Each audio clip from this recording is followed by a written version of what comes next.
Good morning. We are 2 minutes past 10. People are still joining to our webinar, but I think we can start. Welcome everybody to our final event of the CASCADE project. The CASCADE project started 2.5 years ago, and we have come to the end. There's been a lot of work being done in various topics in the project, and I'm really happy to that we can share the results and recommendations with you today. We have quite many participants who have registered. Right now I can see that we are close to 50 participants, but I'm sure more will come because we have over 100 participants registered, and we have actually exceeded our limitation of Zoom, which we didn't expect. So we have also opened a channel in YouTube, so the ones who, if we go over the limit of 100 participants, then but also others, it's possible to follow this event on the YouTube channel. And you are welcome to let us know where you are from, so that we know who have been joining the event. We will also use Mentimeter throughout this event, and I will guide you through whenever we will use that to get some interaction from you. And also, if you post your thoughts in Twitter, then please use our hashtag CASCADEBSR so that we can connect all your Twitter tweets with the project. Today we have quite a lot of presentations and discussions going on. So I hope you will have. You will find something from the whole event. We have a keynote speaker, Andrew Bauer from UNDR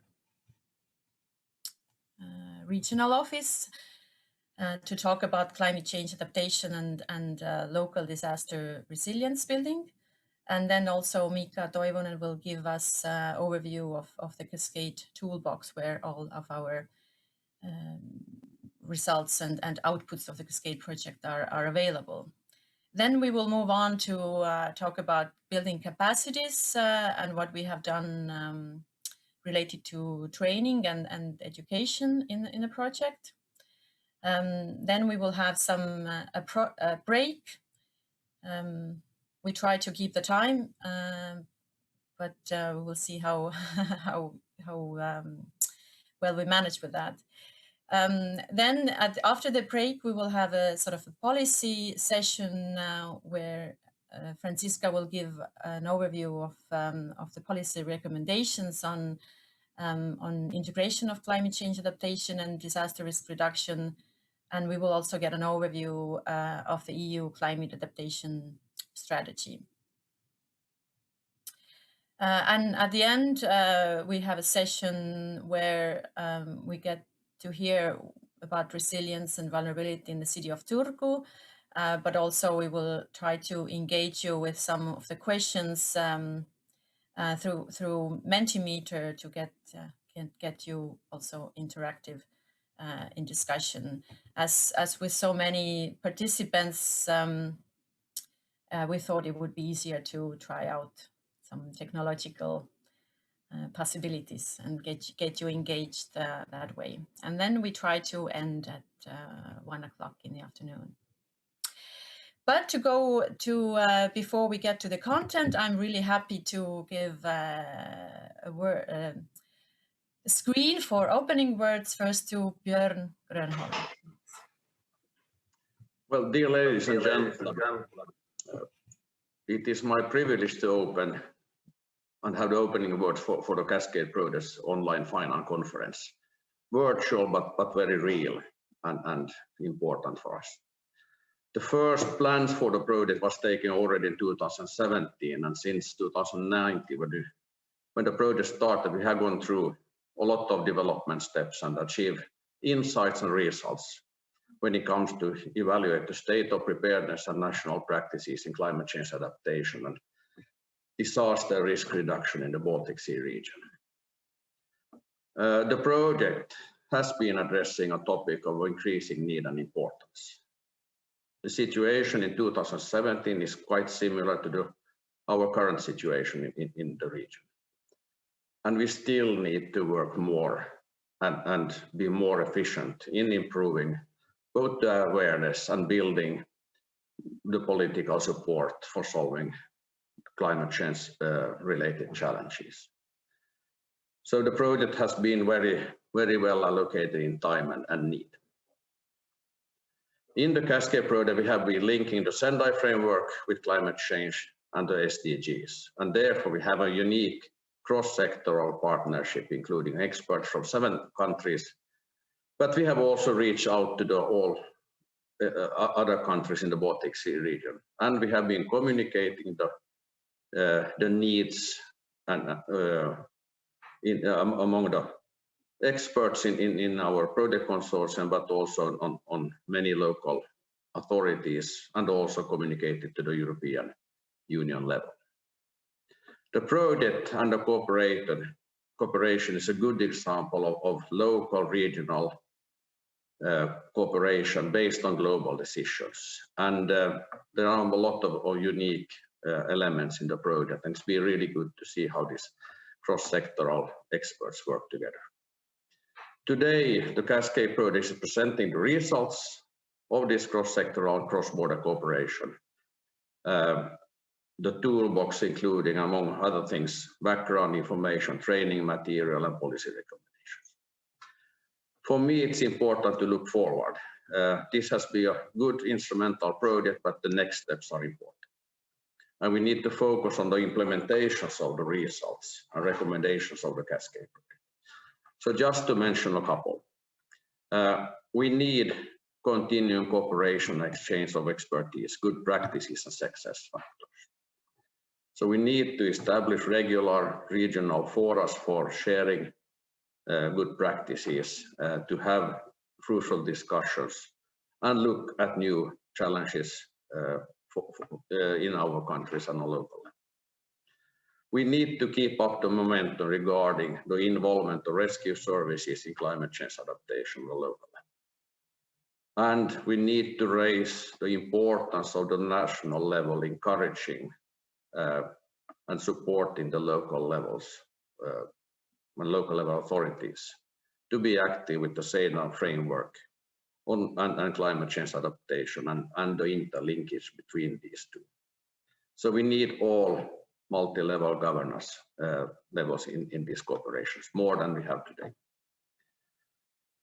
All change and improvements need resources, so we also need to facilitate the discussion on financial instruments and funding institutions with the relevance for developing and implementing the disaster risk reduction policies more. We are opening the next funding period for the European Union, and here it is important to address the needs.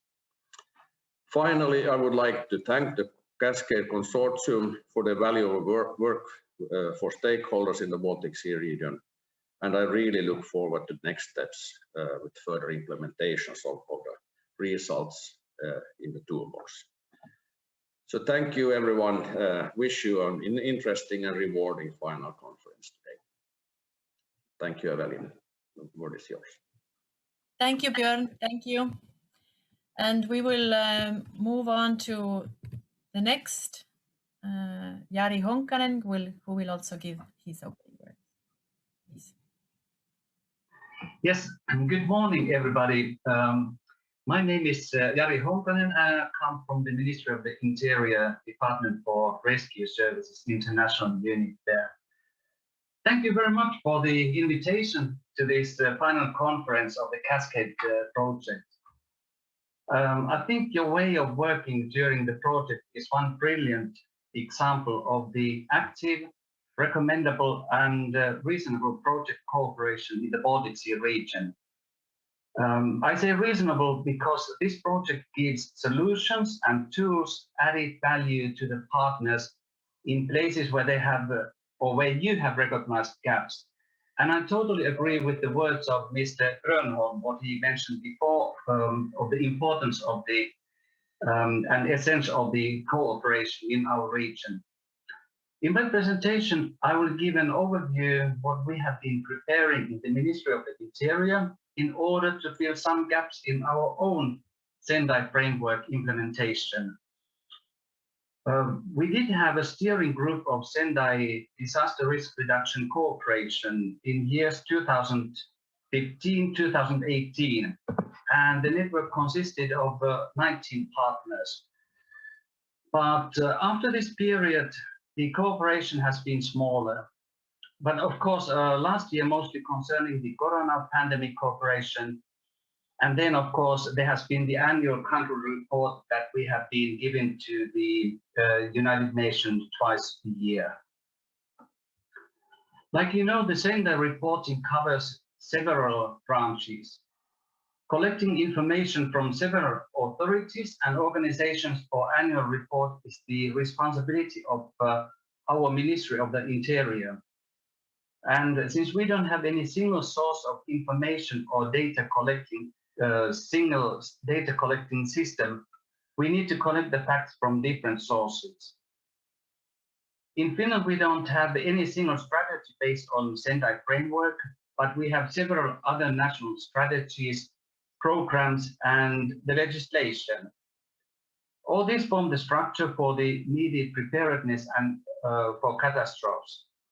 Responsibilities and tasks within societal preparedness are based on the legislation Preparedness Act, Rescue Act, and other special legislation. But we know that the implementation is much more than just numbers, especially when we talk about analyzing, planning, and building preparedness. We do need the statistics and figures to describe us facts, which then give the common basis for cooperation enhancing the preparedness and measures to mitigate the possible consequences of disasters. After all, Sendai implementation is a cross-cutting issue, and it concerns several authorities and other actors on all levels. In Finland, in cooperation, we engage all essential stakeholders. This we call the comprehensive security model, kokonaisturvallisuuden malli. We see that it is relevant to engage all those partners who have a role in some phase in the security responsibilities. In practice, they can be from the authorities and administration, private sector and companies, civil society and voluntary organizations, and from academia, education, research, development, and innovation. We see this model working well in Finland, since the cooperation between authorities and different authorities, the central organizations and private sector functions well. This is the dialogue and open, the dialogue and open discussion, and the thresholds between different parties are really low. In this coordination role in the disaster risk reduction team, we have recognized the need for a closer and more organized cooperation and collaboration between the ministries and other essential partners who in their mandate have important role in DRR. Also, the ongoing corona pandemic has strengthened the need for active cooperation and discussion, information sharing, and therefore we saw it well argument to establish the regular and organized goal-oriented network again, like it was some years ago. Here you see how well the different branches of the Finnish society are represented by these 22 partners. There you see the coordination, chairperson and secretary, that is in the Ministry of the Interior. Then we have the partners with the research functions and other members of the network. And there we have 7 ministries, other central national bodies and organizations, also the headquarters of the Finnish Red Cross, and so on. Because this network offers a great community and wide knowledge and expertise, of course it was reasonable to open the mind for wider themes than just for data collecting. So we will have following themes to work on: sharing and promoting information from different branches and administrations and from their different levels, coordinating the Finnish participation in the Sendai DRR themed international conferences like the Global Platform and the European Forum for DRR, participation in national and international projects which support the implementation of the national strategies, to develop the data collecting system and data architecture, and of course to support our obligations towards the Sendai country reporting so that we have covering and explicit data to provide. For the first network meeting, we wanted to give our partners homework for the summer, and they will be encouraged to think following questions so that we can form a common understanding what this network is for. Finally, the effectivity is up to our own activity, as well as we can also define where we wish to be seen and noticed and where we wish to have real impact. And here you see the homework questions. How does your organization implement DRR already now? With this question, we actually wanted to wake up our partners to think and to take in consideration in their everyday business as usual work the all the time strong developing needs for the environment and the need for preparedness.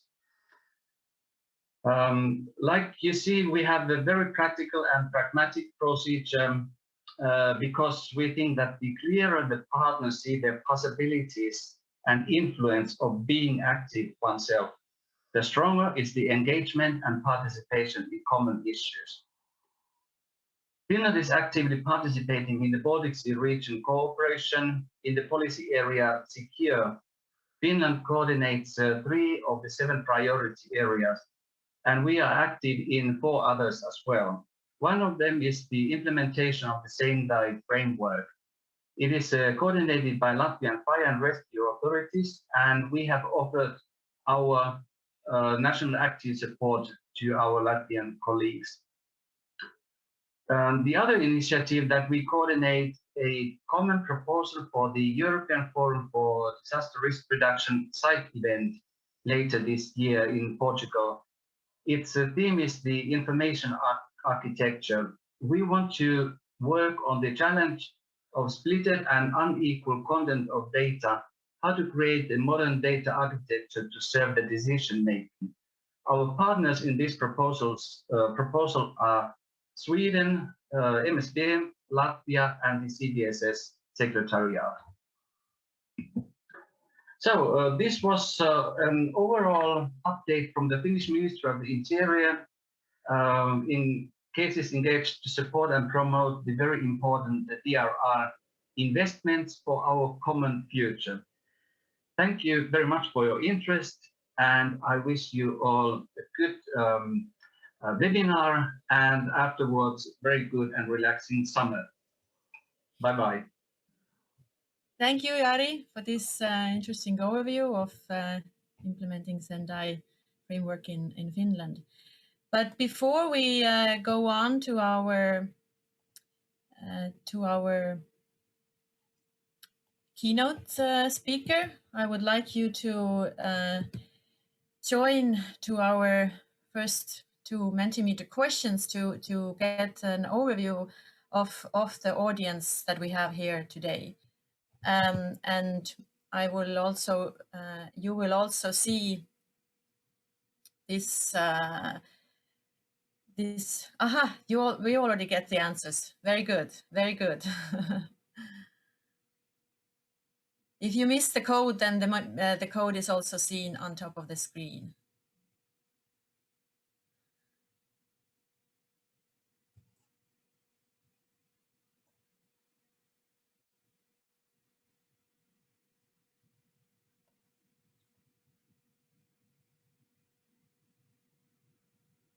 Yeah, we see that both mostly people are from climate adaptation, but also some disaster risk reduction.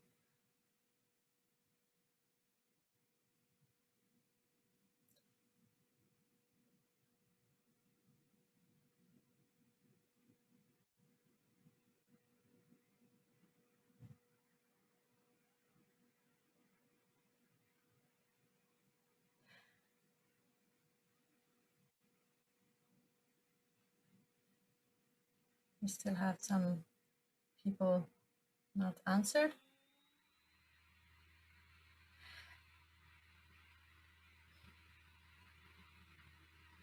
Yeah.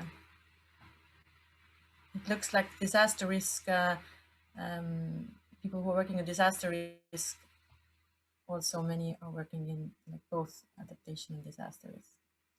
Okay, but let's go on to the next question, and where we would like to also hear whether you are from local level or you work with mostly on local level, regional level, or national level, or if you work across levels.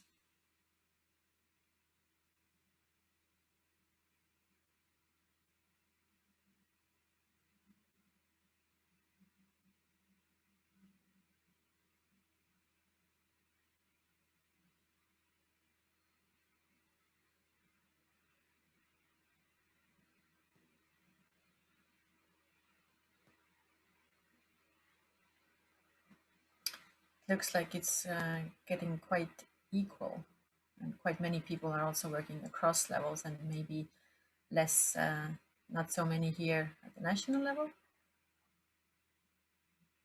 Great, thank you all. I think we move on from here.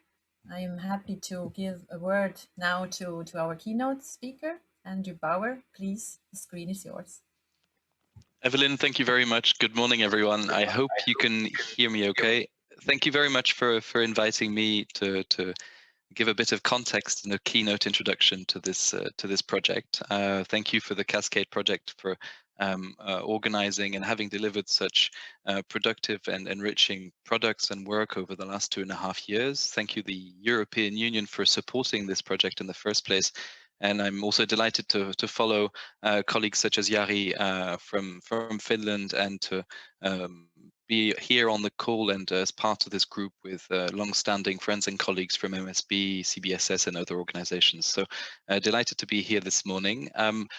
I'll share my slides, if you don't mind, so I can support a little bit what I'm saying with some elements of visuals. I hope you can see. Why is it not working? Oh, here it goes. You should be able to see the slides. Evelyn, I can see your face. So if you can nod positively if you see the slides, perfect. Super, fantastic. So I'm on slide mode, or what do you call them? I'm on slide mode, yes. Slideshow mode. It's not. Let me see then. Swap. I should do this, right? Is this better? Yes, thank you. Perfect, super. So I'll start with a quick word of introduction. My name's Andrew Bauer. I'm a Program Management Officer at the United Nations Office for Disaster Risk Reduction, a regional office for Europe and Central Asia. The office I work for is the custodian agency at the UN for the Sendai Framework for Disaster Risk Reduction.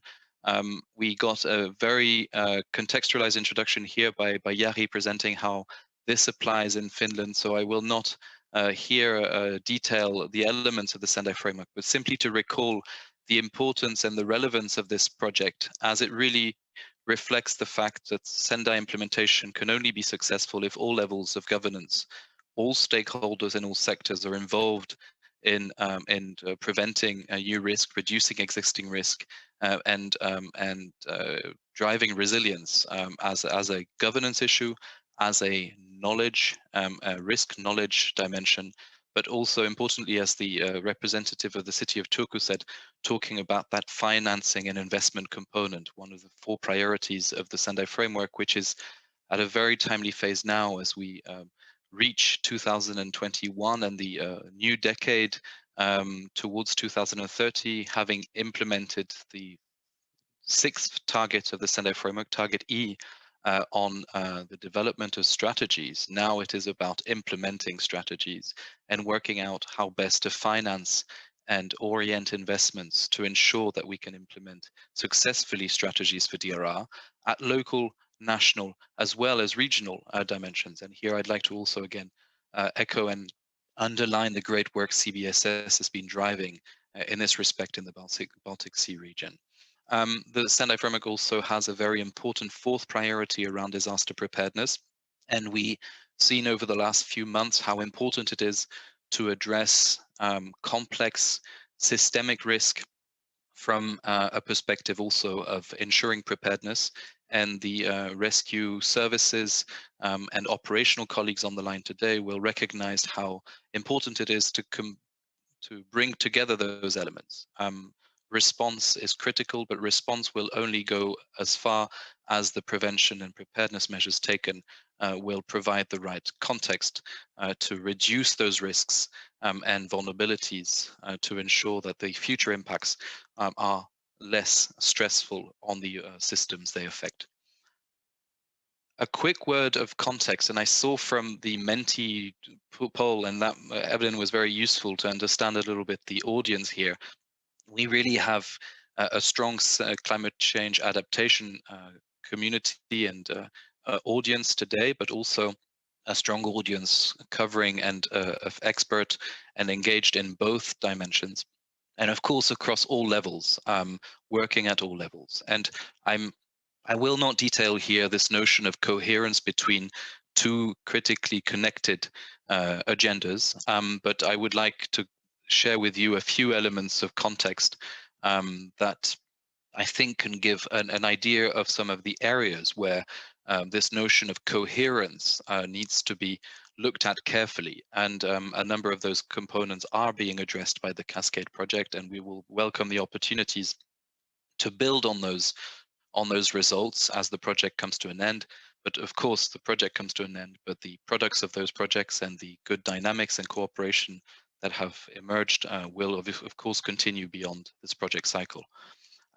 Disaster and risk reduction and climate adaptations are really 2 sides of the same coin. Whether you're looking at the assessment and analysis of risk, climate risk in the Sendai framework's perspective and all hazards approach is being looked at very carefully and closely. And of course, vulnerability assessments are really at the heart of developing adaptation plans, whether at national or local level, and informing future investments and decision making towards adaptation to climate extremes, as well as to every other form of disaster. And as we're seeing here in the context of COVID, we are in a context where risks are no longer siloed. Risks are complex, they are interconnected, and they need to be addressed in an all hazards approach, bringing together, as Jari very strongly demonstrated with his network, the importance of bringing those various sectors together, those various levels of governance together to address a better understanding of those risks.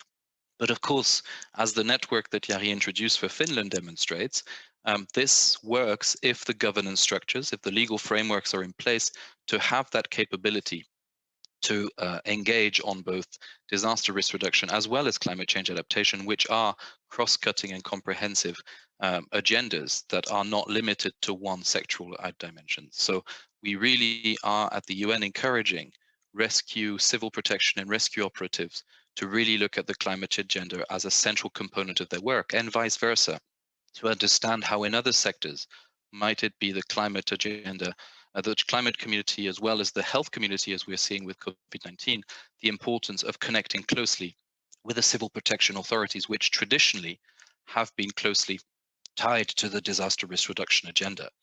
The question of finance is becoming critically important. I'm very happy that Jari mentioned the European Forum taking place in November this year, and we're delighted to see your active engagement, and we look forward to seeing as many of you there involved in these conversations. But one of the pillar conversations to take place there in driving the agenda forward for the next 10 years will be, how do we address the question of disaster and climate finance?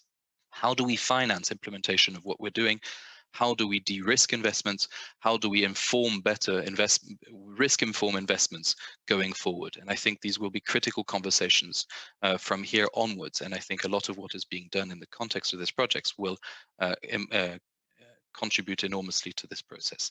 And finally, there are some issues which naturally bring together those two communities. Nature-based solutions, as an example, where intrinsically nature-based solutions is an adaptation measure as well as a disaster risk reduction measure, and they cannot really be distinguished from one another in this context. So we really are talking about a context where it may have two communities, it may have two sets of legislative frameworks, yet some issues really bring those two agendas together around certain key elements, and nature-based solutions is definitely one of them. And of course, in the whole process of monitoring and reporting, and Jari again mentioned from the case of Finland, the efforts done at national level to report against the international frameworks. The Ministry of Interior in Finland is in charge of the Sendai framework. There will be a reporting also in place for the Sustainable Development Goals, as well as to a lesser extent vis-à-vis the Paris Agreement and the around the climate agenda. But how do we then ensure coherence between those reporting efforts? This is also an exercise that at a UN level, in our engagement with national authorities, we try to understand how better to connect those elements to create some coherence in this process. But of course, data is really at the heart here, and how do we turn data into a meaningful message will be an exercise that contributes directly to both agendas. But again, I will not give full credit to the importance of the coherence here with just a slide in a few minutes, but I think it's important to present a few hooks that may influence a little bit the conversations today, and maybe the orientations that the results of the CASCADE projects may want to take going forward. And one important component in this process is looking at regional cooperation. And I took one here, which from the UNDRR perspective is close to our hearts and our engagement, which is the work with the Union Civil Protection Mechanism in the EU context. In this respect, there are some very strong synergies between existing frameworks, in this case, a binding regional framework at an EU level that works with 27, if not actually 33 countries, with some binding requirements around risk assessments, around capabilities for disaster risk and management planning. This is purely around prevention here. And here we really see the correlations with the key priorities of the Sendai framework. So in effect, regional cooperation is driving Sendai implementation at a national level, as well as at a local level. Union Civil Protection Mechanism is by definition and competence something that is very much at the involving coordination support role of national authorities, but you will have, and I understand a colleague from the European Commission will speak about the climate change adaptation strategy later this morning. And in this context, we really see some close correlations in the context of an EU dynamic, where we see those components at a local level really emerge here in the sense of building resilience in the local context. But how do you address that correlation, that link between the national, the local, but also therefore the regional, the national and the local? And again, I cannot give enough credit to CBSS for a lot of the work being done here to really try and create that regional dynamic in bringing together and convening the member states of the CBSS environment to discuss not only regional but also national as well as local priorities in driving implementation of the Sendai framework and ultimately contributing to other forms of collaboration in place, such as the EU context. I would simply like to touch upon a few elements that were brought to my attention in terms of what CASCADE Project has been contributing over the last 2.5 years.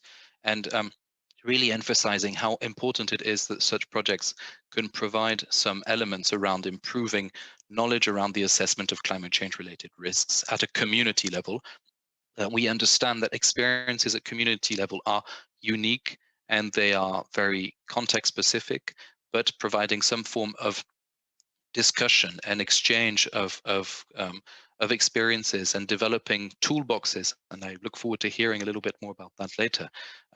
How this proceeds is critically important, I think, and it will be very good to see how the project is able to sustain the use and activity of these instruments and tools produced outside and beyond the life cycle of the project. Key important elements, of course, is increasing capacity of human resources, and this CASCADE project has been very central in this respect. And as I said, that sharing of experiences, and I'll go back afterwards to a possible solution to help sustain some of the results that community level engagement has triggered in this project. Around this notion of learning, a peer learning exchange, and of course dialogue meetings about implementation, about sharing of experiences, and ultimately producing some policy recommendations that we will be very happy to help disseminate as the project tries to influence the processes before and as part of its final stages. So I was talking about a possible element of an answer to how could one help sustain some of the results of existing projects, or some of the engagement that some of the cities here, despite sometimes limited resources to engage, have taken the time to invest in terms of improving capacities for resilience, both to climate change adaptation and disaster risk reduction. The UN has launched a Making Cities Resilient 2030 initiative, which is a natural following initiative to the Making Cities Resilient campaign that many of you may be aware of. And I know that here today are so long-standing partners of this previous campaign, and we're very happy to see already some of you involved in the new initiative, taking it forward.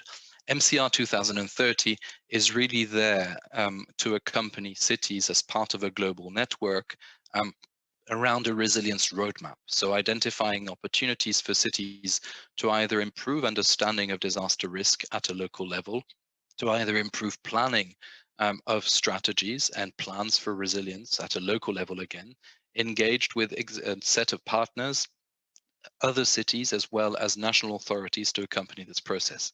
And finally, as I was saying earlier, this important component of how do we address the notion of implementation? And the representative of Turku mentioned this earlier. How do we ensure that financing and investments is addressed going forward? And I think as terms of next steps for this project, looking really at that implementation component of both adaptation plans as well as ERR strategies will be critical in this respect. And resilience building through peer learning is really at the heart of this initiative.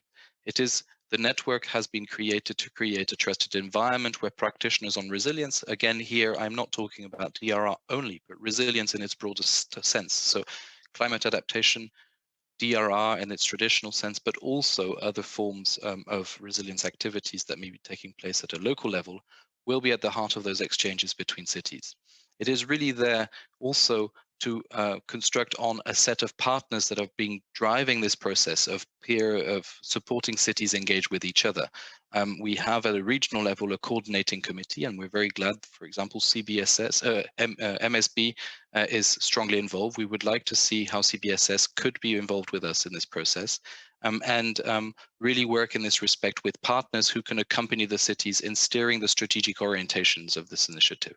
And of course, through that process, identifying those tools and instruments, such as products that the CASCADE project could present, that offer a broad offer to cities that wish to join this network and benefit from the various tools and instruments out there. And all this in the spirit of increasing this notion of twinning, of peer learning between cities to provide support in the various expertise areas looked for.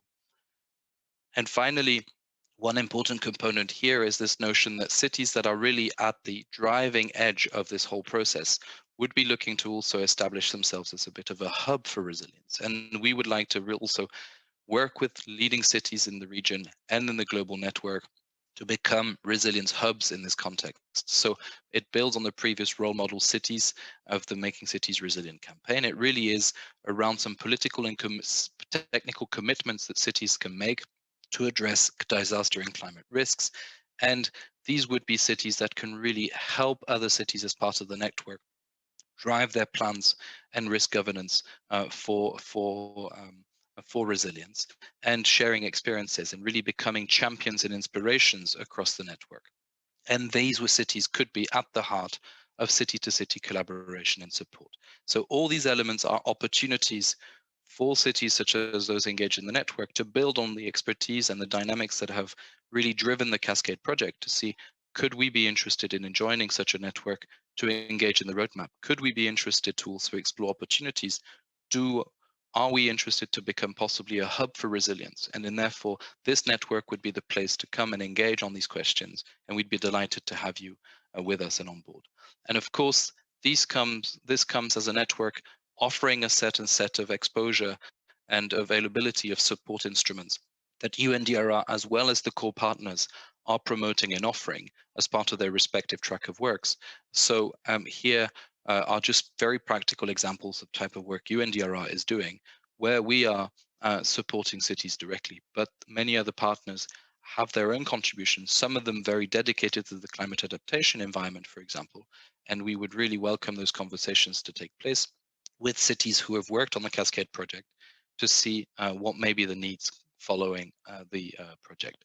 And finally, just connecting again the MCR 2030 initiative with the CASCADE project, really, I think this is the space where, going back to the point made by the representatives of Turku and Finland earlier, this idea that there is a need to continue with and share the work on resilience building that has been started by this project. And I would really emphasize this value of not stopping at the end of the project cycle and really seeing how you could explore also with the donor organization how to engage on life after the project cycle, and on sharing those experiences, engaging in the relevant network, and engaging with partners that may be able to help construct some of their work, benefiting from the work that the CASCADE project has created, to really engage in networks such as MCR 2030.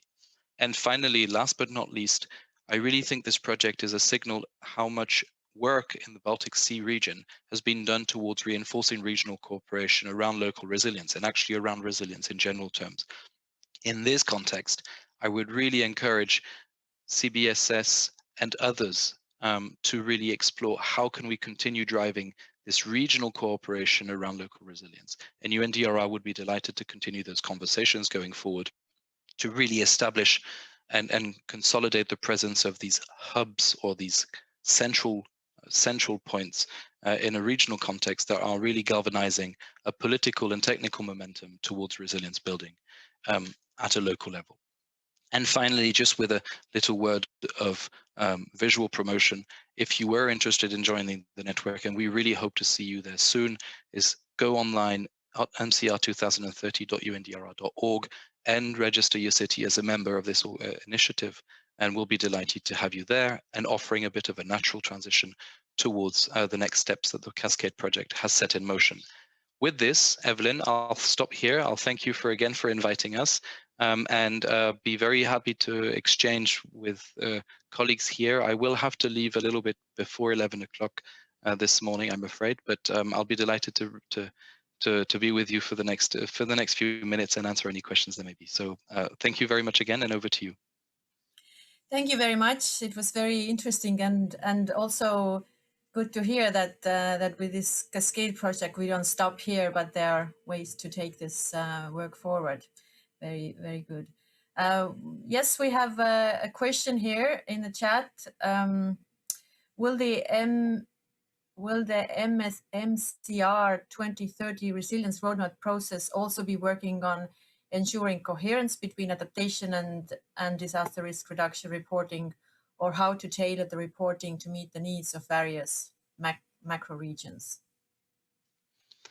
It's an interesting question in the fact that it's a timely question, because we are at the starting point of this new initiative in the first 6 months, defining what will be the contributions to implementation here. And one of the elements that really has come out from the key regional partners in the process has been that, yes, there is a need to address that synergy and coherence between DRR and climate change adaptation. And now the process will be to see with the cities member of the network, how can that exactly translate into practice? And I think this goes back to the CASCADE project's results. We're seeing here a set of city-driven activities, products, and momentums that I think can be put to such a network to see how to create some dynamics and some momentum and some concrete options for action around connecting MCR 2030 with the CASCADE project, and therefore building more coherence between two political agendas. That would be critical. It will be a demand-driven process. We want to hear from the cities in the network what could be the needs, but indeed it is clearly a message received that the actions and processes for the future should be strongly focused around this coherence element between DRI and climate change adaptation. I do not know who asked the question, but if it is a representative of a local authority, we would be very happy to engage and hear more about some ideas going forward on this, and hopefully have you part of the network soon. So thank you for the question. I just want to say that this was my colleague Heidi Tuhkanen, who's not in the city as such. She's a researcher, but working on cities and local level resilience. And equally happy to speak with Heidi also, of course. Thank you very much, Andrew. I think we have to move on with our day. We have a lot to hear still, and thank you very much, and hope to. It was a pleasure. Thank you very much, and I look forward to having the outcomes of the meeting and seeing how we can continue that collaboration. Thank you very much. Have a good day. Okay, bye-bye. And we will move on now with presenting our results of CASCADE project. Please, Mika, the screen is yours. Hey. Thank you, Evelyn. So I'm Mika Toivonen. I'm working as a project coordinator in this CASCADE project, and giving you some insights from the Cascade and presenting our toolbox, which is now launched in our website. Well, the need for the Cascade project was born a couple of years ago when people realized that climate change is an emerging security threat, which needs cross-sectoral cooperation from many fields of specialists, like civil protection and climate change experts. As we all know, the risk related to the climate change are not only of the concern for professionals engaged with sustainable development. Well, the aims for our project was to develop an innovative macro-regional approach for climate change related risks. And of course, increase the local decision makers, spatial planners, developers, critical infrastructure operators, rescue services, etc., and give practical knowledge of climate change effects and how to manage them. One aim was to create a framework for better coordination between local, national, and macro-regional, EU, and international levels in climate change urban risk management. So one thing that made this Cascade project unique, that we worked very much on the local level and trying to impact from the local level to the national level and etc. So this was one of the unique goals and aims of our project. And our partners, we have different actors from different sectors, levels, and countries.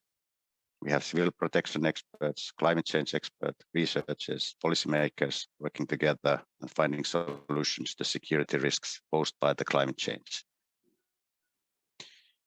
And of course, we are cooperating across different sectors and national and local levels.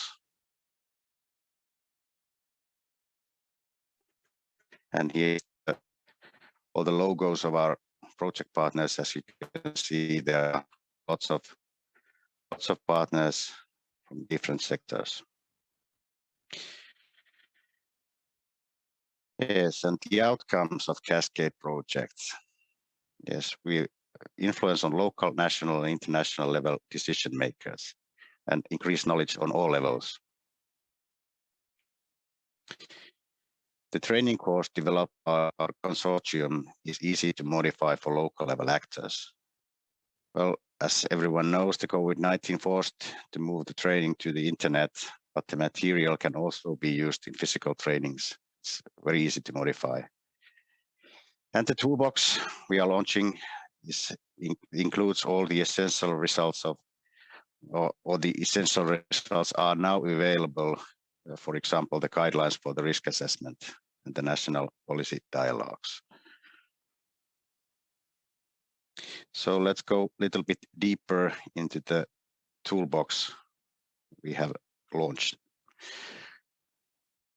Well, it can be used to help prepare towns, cities, and municipalities for various climate change-related risk threats. And there's the internet address of our toolbox. So it's cascadebsr.eu/toolbox. So you can visit there already. There are still coming material to that toolbox, so it's not finished yet, but it will be before our project time will be ending. And this toolbox is divided into 4 main categories. So this climate change related risks and threats in your community, carry out an integrated climate risk assessment based on scientific methods and best practices. Of course, the training course material, and learn how others have approached climate change based on a selection of case studies and recommendations. They will be also available there in the toolbox. So the risk assessment tools, there's the portfolio of risk assessment tools. That is a very large document which collects existing and widely used risk assessment methods and tools. And that document is very large and wide, and it takes time to read it through, but it's very useful for the people working with the climate change related risks.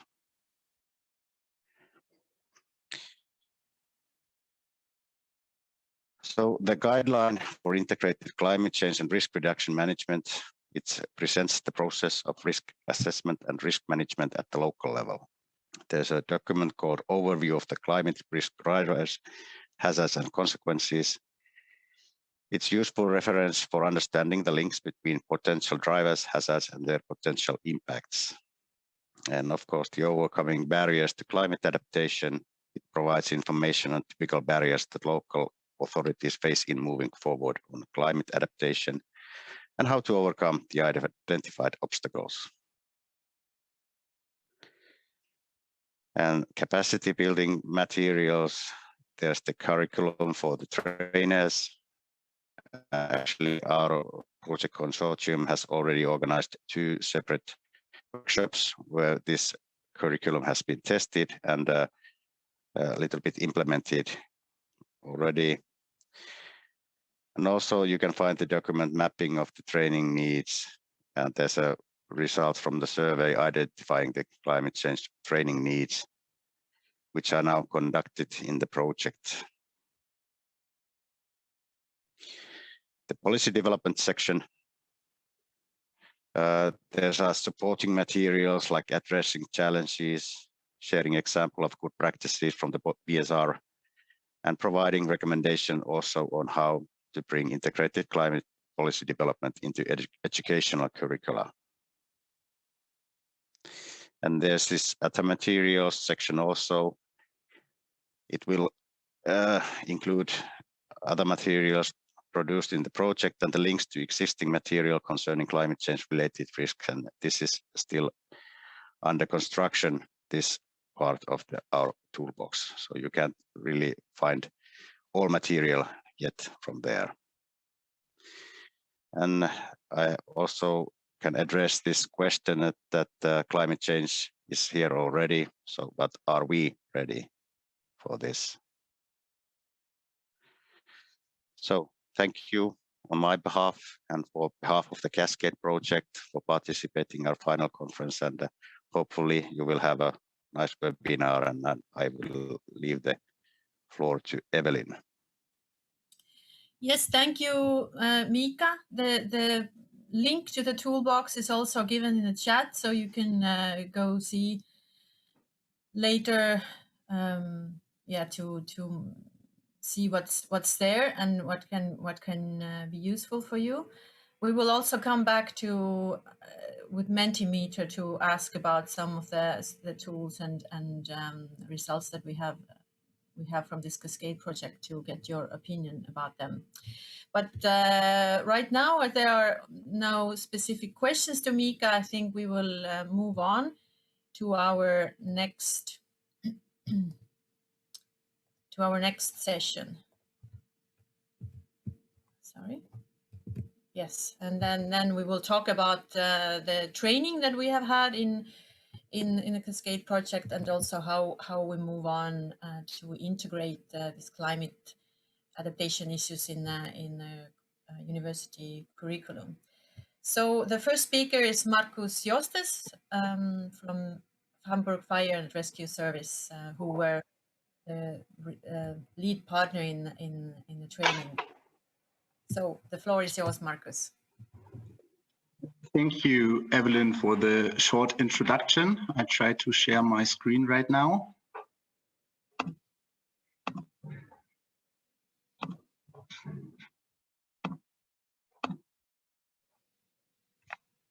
Yes, we see it well. Sounds great, perfect. Yeah, as I mentioned, thank you. My name is Markus Jostes. I work for the Hamburg Fire and Rescue Service, and I am part of the Cascade team here in Hamburg. I also want to say hi and welcome from my colleagues, Mr. Frederik Köttke, Mr. Marco Florek, and Mr. Julian Blumstock. Unfortunately, our person in charge, Mr. Jürgen Krempin, isn't available today, but he was writing me a message a couple of minutes ago, and he's listening in the YouTube channel. So hello, Jürgen, as well. If there are any technical issues with my presentation, just let me know. And I start with the agenda first. The Hamburg Fire and Rescue Service was the lead partner of the work package 3. Let's have a quick look on the agenda. First of all, what was our task in the work package 3? What should we do? Then what were our outputs? What did we exactly do in the last 30 months? Then how can we measure the success? So let's maybe compare the tasks with our outputs. What lessons did we learn in the last 2.5 years? And last but not least, what will be our next steps for the Hamburg Fire and Rescue Service? First of all, what was our task? So by definition, work package 3, capacity building on integrated climate change and disaster risk reduction management. Which actions are involved? There are 4 actions. First, mapping the training needs of potential end users. Second, preparing a curriculum for the trainers and training materials. Third, pilot training of the trainers. And fourth, training for specific target groups. For more information regarding our exact tasks, check the Cascade proposal template description of the action part B. What did we exactly do? To sum it up shortly, first of all, we conducted a survey. Here you can see some survey facts. We did 20 questions. It took around about 5 to 10 minutes to answer them, and we nearly achieved the target value of 100 participants. And here on the right side, there are some results of the survey. The slide is from a presentation we held last year in Copenhagen. Maybe some of you can remember this. Second, we created a curriculum for the trainers, as you can see here, on round about 70 slides with different modules and specific lessons for trainers. And I want to mention right here, thank you to all project partners who took part in developing the curriculum, especially to our Danish colleagues. And we conducted 2 surveys in 2021 on the 16th of February and 27th of May, so just 1.5 weeks ago was the last workshop. They were, due to the corona pandemic, held online. We had 11 lecturers in each workshop, 8 presentations. It took 7 hours on the 16th of February and the 27th of May, and we had more than 80 participants in both workshops.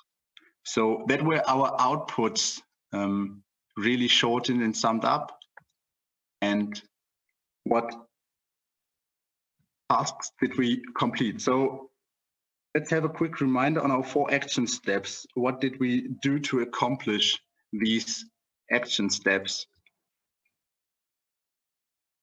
First of all, in my opinion, we can check off the first action step because we developed and conducted a survey as basis for step 2, as I mentioned before. Second, as you could see, yes, we created and developed the aforementioned curriculum, so we can check off this action step as well. Third, we conducted 2 workshops which served as the pilot training for the trainers. So in my opinion, yes, we can check off this task as well. But unfortunately, if we look closer on the action step 4, it says the pilot training in step 4 is carried out by the trainers who have received training within step 3. And to be honest, we can't check off this action step. Due to the corona pandemic, we weren't able to hold this workshop physically present in Hamburg. Nevertheless, for the Hamburg Fire and Rescue Service, the project was a full success in all means. What were the lessons learned? What exactly did we learn during the last 30 months? And therefore, I want to read some quotes and draw conclusions. Without your active involvement, we would not have been able to run the workshop in that successful manner. You truly have a great way of inspiring us. The teamwork from all project partners was outstanding. And therefore, the conclusion could be the heterogeneity of the project partners, the productive cooperation and support are necessary to achieve success as well as sustainability of the results. Second lesson learned. It's the first time I can see how disaster risk reduction works in practical issues. The visualization of the Baltic Sea was outstanding. Thank you. A complicated topic must be presented in a simple way in order to be able to understand and apply connections easily. Therefore, the conclusion could be the simplification of complicated issues in the context of practical examples achieves real added value. Last but not least, thank you for conducting an online workshop. I missed the physical and direct communication between the project partners. I would have liked to experience the international exchange on site. So the conclusion could be the social aspect and the international exchange in physical meetings, regardless of the technical content, seems to be a better format for collaborative work. Let's take a quick look ahead. What will be our next steps? First of all, the results and outputs will be presented on the website and the toolbox. And as Mika was mentioning the toolbox in the presentation before, for example, the curriculum can be downloaded from the toolbox. We will and we can use the knowledge and experience gained in the CASCADE project in follow-up projects as well. The Hamburg Fire and Rescue Service tries to share the outcome with interested partners on national level, for example, ministries or other fire departments. And last but not least, again, to be honest, in my opinion, the best result from our workshop is the curriculum. We should promote and hand down the information as well as share and use the opportunity that the curriculum provides a good roadmap for trainings on national level. Therefore, on behalf of all colleagues involved in the CASCADE project, we would like to say thank you to all participants of the project. Thank you. And with this slide, I hand over back to you, Evelyn. Thank you. Thank you very much, Marcus, for this good overview, what was done and also what lies ahead. And of course, I also have to admit that we also extended the project in hope that we can have the training in person. But as we all know, this pandemics have been much longer, so this was not possible. But I'm glad that we also managed to have these trainings in online version. There are no clarification questions right now, so I think we can move on to Cecilia, who will talk about how they moved on from this what we developed in training, how they incorporate this in university curriculum. Please, the floor is yours, Cecilia. Thank you, Evelyn. The primary target groups for the CASCADE curriculum, as you already heard about, are local administrators and civil protection practitioners. But within the project, we also have seen the importance in communicating the project outcome to higher education. And it is here my colleagues come into the picture, and this is then me, Cecilia Lundberg, together with my colleagues Sinikka Suomalainen and Johanna Fredenberg. And we are all representing Åbo Academy University and the Center for Lifelong Learning.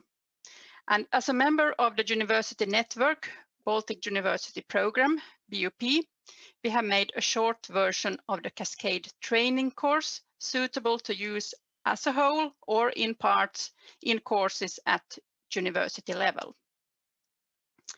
Our experience is that knowledge of the Sendai framework and how disaster risk reduction is linked to the, for us, more well-known Agenda 2030 and the Paris Agreement is lacking, and would I say overall knowledge about the Sendai framework at the university level.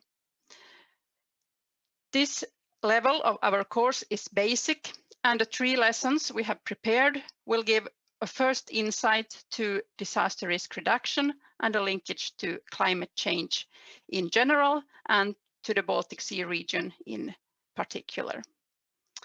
So I will try here to show.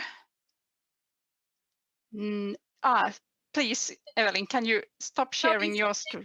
You just share. You just take over the screen. No problem. Okay.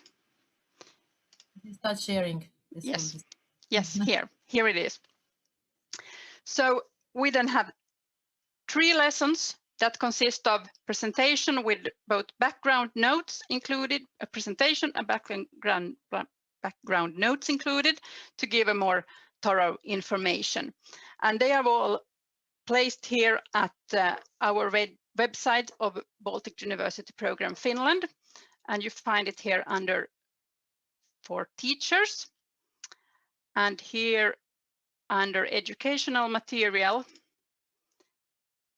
we have our part of the CASCADE project. So here are a bit of general text and aims, target groups, but we go over here straightly to the content. And we have then lesson 1, which is a very brief and general background to climate change and the Baltic Sea region perspective. We have lesson 2 that concentrates on the Sendai framework for disaster risk reduction. And we have lesson 3, which combines disaster risk reduction and climate change adaptation. And the lesson also includes policy coherence, barriers to integration, and which challenges and needs that are of special interest for the Baltic Sea region. And as a as an example, I can here show you what we have here under lesson number 2. So we have a presentation, which is then based on the corresponding presentation from the so to say real curriculum for the CASCADE project that Marcus was just presenting. And then we have, now I have lost myself here in my screen. And there are also corresponding notes for the lessons for the teacher to use, or where there are the background or more information behind the slides are open up here, and also including references. And besides the lessons, we have a glossary of terminology with further explanation. And this is the same glossary that has also been overall used in the CASCADE project. And lastly, we have included an exercise, which is the climate adaptation game produced by the Swedish Meteorological and Hydrological Institute. And we only have the explaining the game and how it can be used in a course, also in higher education. So we have the learning outcomes, and then you get the links both in the game is available both in Swedish and English, and there are also guides and presentation and teacher guides available at the SMHI's website.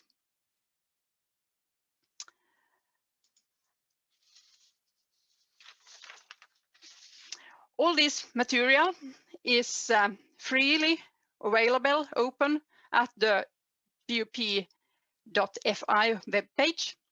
And from the next academic year, it also will be found at the main site of the Baltic University program, which is hosted by Uppsala University. And all this material is also licensed under Creative Commons. Besides this, the material from the CASCADE project will also be used within another Baltic University program course or curriculum, which is coming during this year to be finished. This is called the Baltic Sea Region Climate Change Curriculum, a course module with teaching material produced by researchers from the whole BUP/Baltic Sea Region area involved. So there will be all in all 15 chapters. For example, global climate systems, climate change observed in the Baltic Sea region, climate protections, projections, socioeconomic impacts of climate change, etc. And we are then part of the chapter named Climate Adaptation, where material from the CASCADE project will be included. This is mainly then material on the Sendai framework and climate hazards. And this mastodont course will be ready to use from the autumn of 2021. And this is then taught that the material lies here on the webpage of the BUP program, but teachers within the program in the Baltic Sea region can use this material and create an own course. And same is of course true for the smaller curriculum that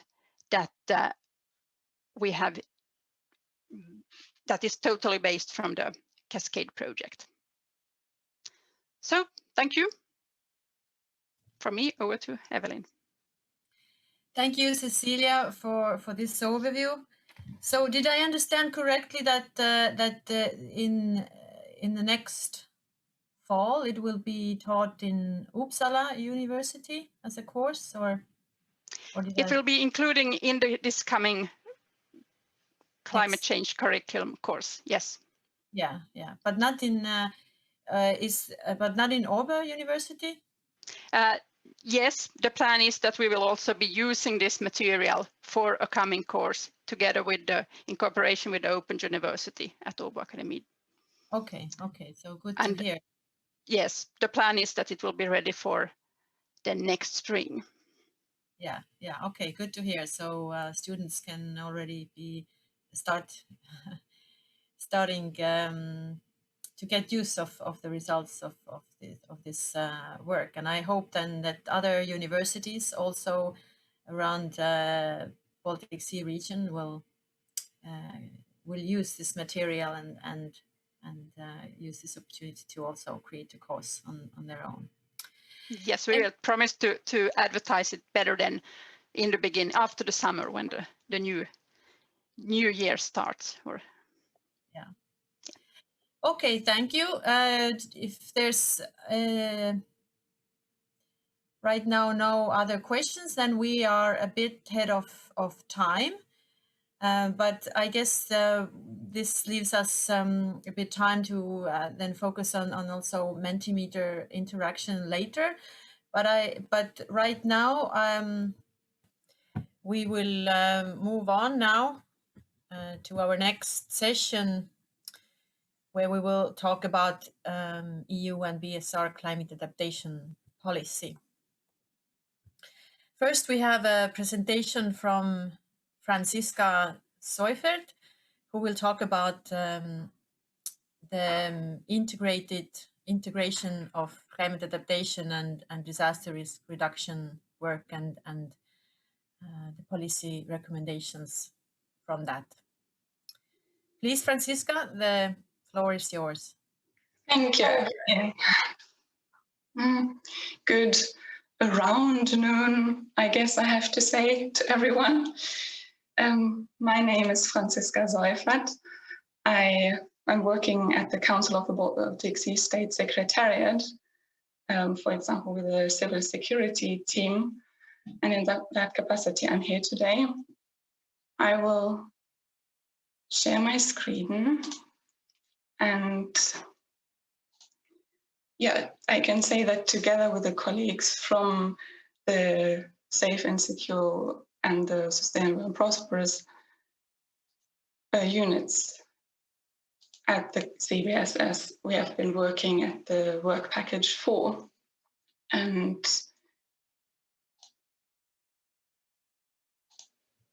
yes, sorry, now you should have the full screen. Yes. And today we present the CASCADE policy recommendations on integration of disaster risk reduction and climate change adaptation, which are from the report that is written together with the partners at SEI Tallinn.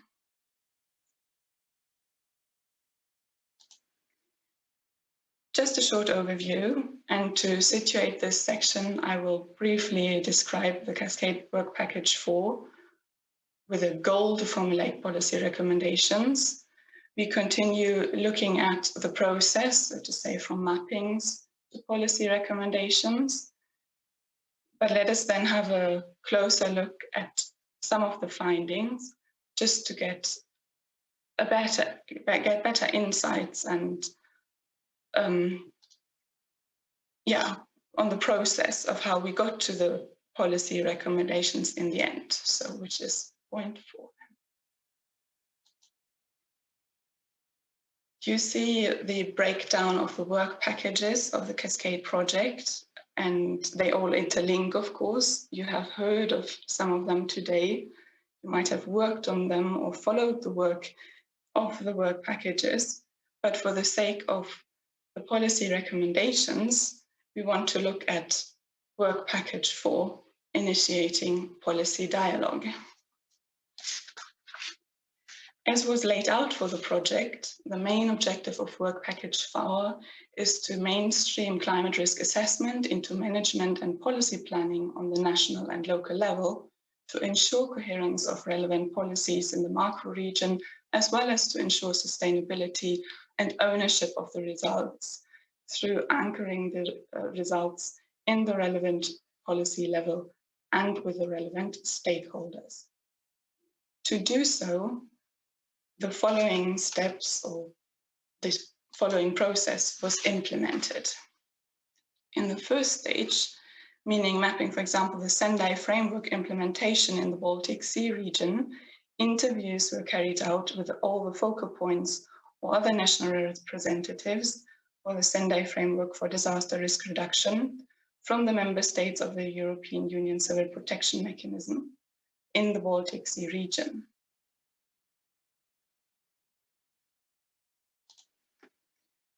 The findings were presented and discussion encouraged during the first transnational policy dialogue meeting.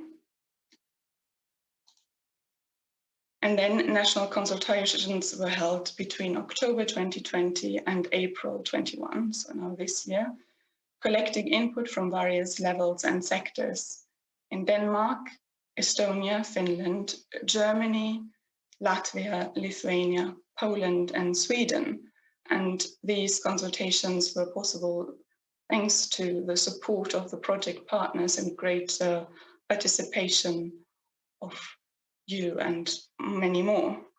The participants in the policy dialogue meetings were representatives from municipalities, fire and rescue services, national and subnational organizations, academia, NGOs working with that field, and more. So the results were analyzed and written in a report, which then sets up the policy recommendations. And just last week, we had the second transnational policy dialogue meeting to present the findings and the then drafted recommendations to get some feedback also. Now we are here today in the final conference, but of course, it goes on with dissemination of the report and the policy recommendations. Just briefly, or to visualize a bit, this is basically what was done, talking or being in dialogue to get everyone's input, and then to funnel these interviews, mappings, dialogues, and formulate the most crucial points and get recommendations. Let's have this closer look that I mentioned on what the responses and thereby findings were. There were, for example, Sendai-related findings. In general, it became clear that disaster risk reduction in the Sendai framework do not really seem to be a political priority. We also had this statement, for example, that often something has to happen first to bring political will about. But it was very clear from the results that improved structured cooperation and strong coordination around the Sendai framework is very necessary, that awareness and regionalization are important points. And for example, only 4 out of 8 countries have a national platform for the work with the Sendai framework.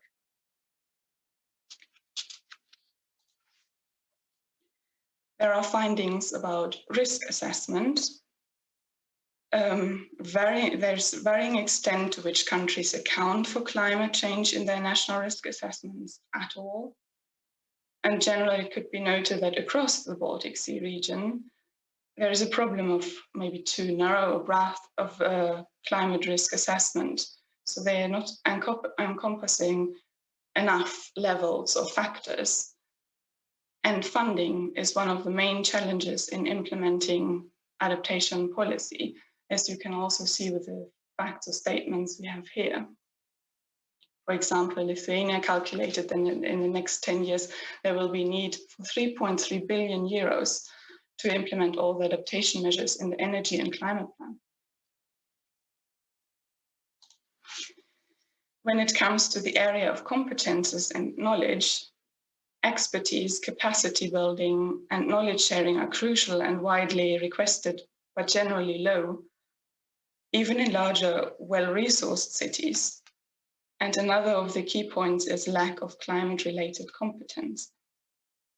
You can see what one of the participants in the Danish dialogue meeting said about competence or lack of knowledge sharing, they saw a problem in many knowledgeable people reaching their retirement age. And it might be just one specific example, but it is one of many and highlights the risk and problem of not sharing enough. This lack of knowledge is tightly connected with another area of findings. Several countries were talking about problems with data collection, about insufficient local data, what happened when, what happened where, who dealt with it, and all those questions. This statement from Latvia is an example of this problem, but there are also good steps, like this German example of an information portal bundling information across institutions. So no shared data bank versus information portal. And this is an important example, especially when considering the next part of the findings, which talk about cross-sectorial and networking issues. Both multi-level and cross-sectorial cooperation, be it in governance, networks, or elsewhere, is important for the sake of sharing data needed for integration, for good tools, for understanding in general. And a good practice example is Sweden. Sweden also, next to an information point that they have, has a national network that gathers national and regional authorities to facilitate collaboration and data use. Lots of municipalities have also cooperated bilaterally, as well as through the Swedish Association of Local Authorities and Regions, which is an organization of municipalities and regions.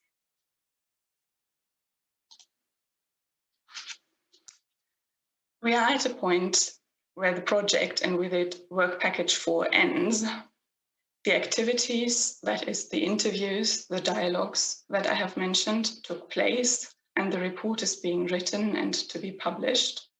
So finally, from all that, derive these recommendations. We have 1, regionalization and tailoring of the Sendai framework. 2, broader integration of climate risk and into national risk assessments. And just considering the text, let's have a zoom in on 3, improved understanding of current, emergent, and future risks at the local level, where there are main aspects such as broadening risk assessments, taking a cross-sectorial approach, channeling more resources to, among other, high-resolution data, competence, investments into adaptation measures, and so on, as well as improved knowledge base related to data and how to use it on the local level. Also zooming in on 4, strengthened opportunities for collaboration, networking, and discussion related to climate resilience among local authorities, which also has 2 sub areas: participation in national and international networks, and continued national and transnational dialogues.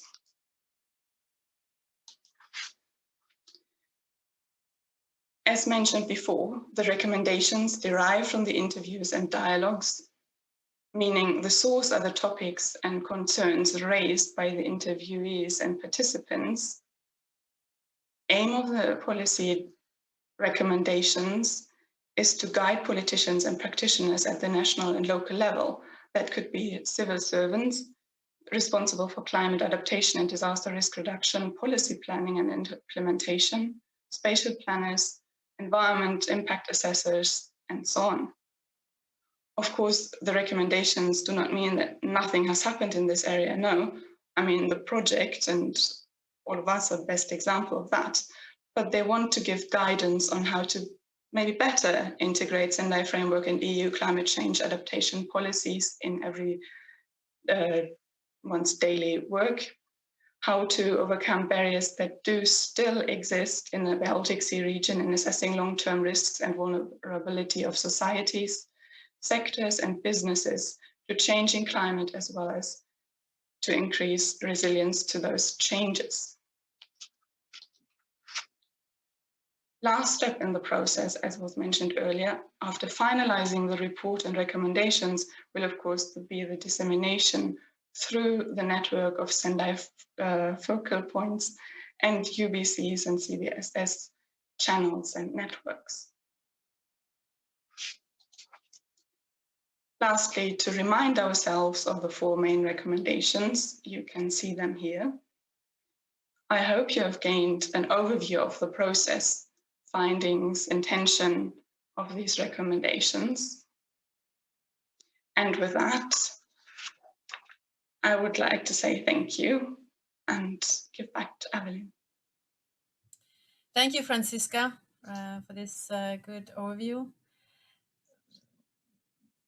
Even though it was encouraged to write any questions you have in the chat, right now there are no questions, but I also use this opportunity to get your feedback then via Mentimeter, and we ask you to rate these recommendations that Franziska now just presented, to give your opinion whether these are relevant or no relevance.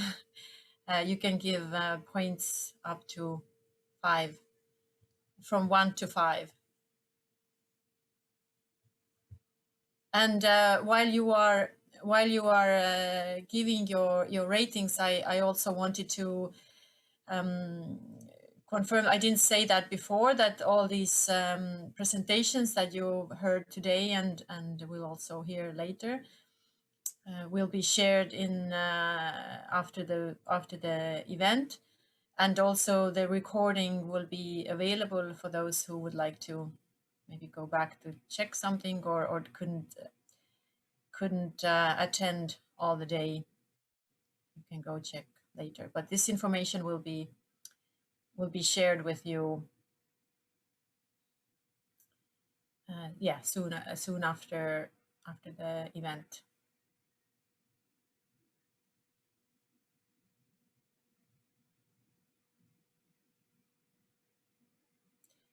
We have 19 people voted, so we wait a bit longer.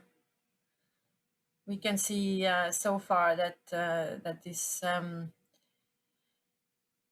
improved understanding of current, emergent and future risks at local level has gained the highest points, and of course it has come out that as these new and emergent risks have not been incorporated in the risk assessment so much yet, and one of the reasons there also that this understanding and knowledge behind it is something that needs to be improved.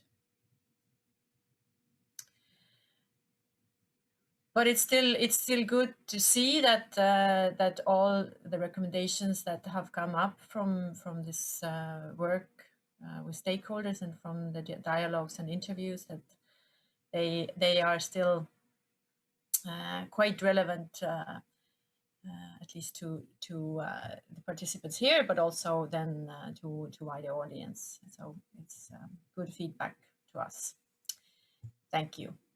But now it's time to move on with our day. We have now Elena Wishnar-Malinovska here to talk about the EU climate adaptation strategy and to give insights there. So thank you, Elena. The floor is yours. If you want to share your slides and just start sharing. Thank you very much, and thank you very much for inviting me to this setting. If you could just close maybe the screen on your side so that I can indeed share my my screen. And I would agree with you that you know, all the recommendations from the project are extremely relevant for our work, as you could then see in my presentation later. Let me, yes, I'm a bit, this is a bit of a cold start, but hopefully we are on. Yes. So future climate adaptation strategy and what it is actually to live in an increasingly hostile climate. What is the policy take and what are the orientations? I mean, first of all, you know it, you are already rehearsed on these usual beginnings and framings of the climate policies, but indeed climate change is here to stay. We know that despite the economic activity slowing down in past months, the greenhouse gas emissions have again hit the highest levels possible. And so this is affecting every region, every person, every city in Europe differently, but it is affecting. And even if we dream about the best possible scenario of very aggressive reductions of emissions, starting now, these impacts are already baked in, as we say. Urban areas, cities are, of course, particularly vulnerable to climate change impacts. We are moving into a summer period where many cities will indeed experience combined heat waves with flash rains, for instance, or even landslides, as you may see on the slide.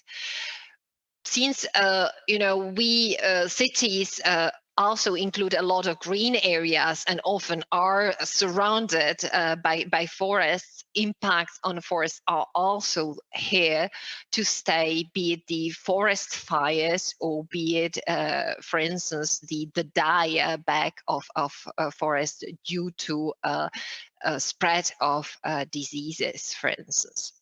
So how do we situate it all in the policy context? Of course, the new climate adaptation strategy is guided by the objectives of the Sustainable Development Goals.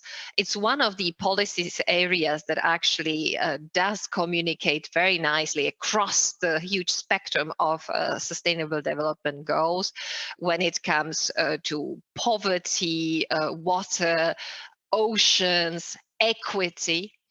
And you may have heard that on the 21st of April, so the day before the Earth Summit, Europe has seen the agreement on the first ever climate law that puts in writing the climate neutrality target and the increased ambition for 2030, but also enhanced provisions on adaptation, asking member states and Europe to measure also progress on climate resilience.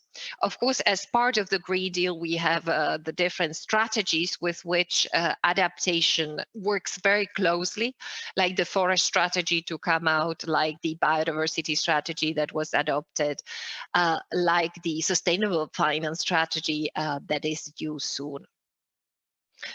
First time we've got a vision with a sort of deadline to become a climate resilient continent, but this doesn't mean we wait until 2050, but all the activities need to be put in motion, had to be put in motion yesterday, today, and in coming days. And indeed, the vision is to be fully adapted to what is unavoidable, to what is out there. We have declined this vision in 4 main objectives, which is to become smarter, more systemic and definitely faster. And of course, a novelty in the approach is to bring international partners and our neighborhood to this endeavor, as we shouldn't just look in Europe what happens, but that spillover effects of climate bring the reality always back home. On Smarter, we have heard about improving knowledge and managing uncertainty. I'll explain more in detail. More systemic, we do operate now more in the economy or the finance world. And of course, it is about supporting policy development at all levels. Faster, we have solutions. Many of them we need to speed up the rollout. And of course, we need to help the others to adapt accordingly. First of all, smarter adaptation. And as we all know that the risks are here today and there will be in the future. And the sort of Hamlet type of question was, to what do we have to adapt? And here we really want to push towards more customized data, more customized knowledge about the cost and benefits of climate adaptation options, about the vulnerabilities, socioeconomic vulnerabilities, and how they match the different hazards. We need to use the digital advent and digital tools to actually experiment with it in safe place, so that we find the best pathways and the best options for adapting. At the same time, as you have heard, there are good examples of public-private partnerships where data are being shared, but there are others where we see white spots. And indeed, we need to move forward to sharing, collecting lost data for better decision-making.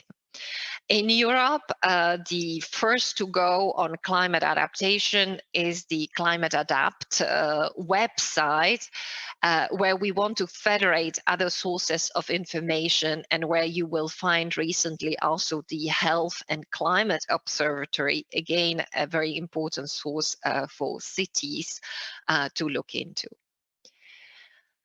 More systemic adaptation. All member states now have a plan. These plans are often not properly implemented or not backed up by sufficient budgetary means, and this has to change. A lot of these tools I mentioned previously on knowledge need to be also brought into these plans to make them dynamic and to adjust.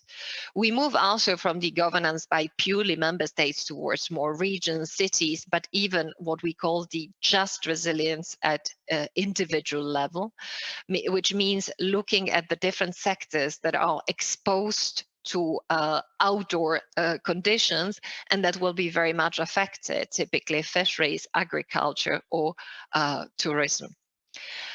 We need to integrate and convince also ministries of treasury about the need to channel money into climate action. And the best is actually to stress test the budgets and to work on the basis of climate scenarios and what does it mean for the public budget, because as we know, for a certain disaster or events that happened in the past 1 in 50 years and will happen 1 in 5 years, they will put a lot of strain on already stranded budgets.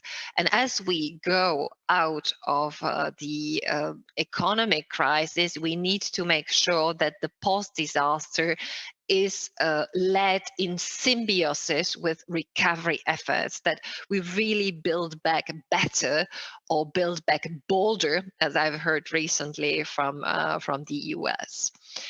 Often we are asked, if we don't know what to adapt with, what would be the first option to take? And their nature-based solutions are indeed the sort of no regret options. If you look at the triple dividend of adaptation or climate resilience, and first of all, you remove the risks two, you allow for economic growth without risk. Very important, the third dividend is to benefit from all these co-benefits, social, cultural, or environmental. And this is where nature-based solutions shouldn't be just a reactive safeguard, but they should be deployed at much bigger scale than so far. Faster adaptation, I mentioned the nature-based solutions. For forests, we need to go, for instance, into looking into genetic resources for new forestry. I know there are many, Nordic countries represented in this setting, and this is really important for striving, green spaces of the future. Systemic and faster approach also requires looking at transport, energy systems in a more, and better fashion. We know now from studies that overlapping heat waves with blackouts are a recipe for disaster in the future. Can indeed, these secondary effects may come much stronger than the primary effect of a disaster.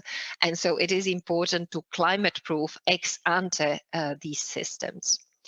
Increasingly, we see that the blanket, the insurance blanket, or the risk transfer blanket of many people is just too small. There are only 30% of damages that are being, covered by insurance. And this is why we want to intensify the dialogue, not only with insurers, but also with users of risk transfer mechanisms, typically cities, real estate agents, and companies. And we need, of course, talking about climate adaptation without discussing availability, sustainability of fresh water, and how you can reduce the use of water, reuse in agriculture, how you can address the problems in cities, be it with too much water and deploy the sponge functions of city, or too little water by working much better on planning in the river basin are really the questions to crack. Stepping up international action, we see that a lot of slums, a lot of cities of the future represent increased risks for the population, and we are here to actually offer some lessons learned also from our European settings, but also to see how we could use the lessons happening in Bangladesh, in Africa, in our daily lives too. Of course, as there is a lack of climate adaptation action, sometimes it is very true that climate finance is still lacking, and we need to activate private sources here to build much better climate resilience. And this can be only done by providing better knowledge tools to investors, as was already mentioned, but also by exporting the taxonomy of sustainable activities that includes adaptation. And of course, partnerships, as was mentioned, are critical.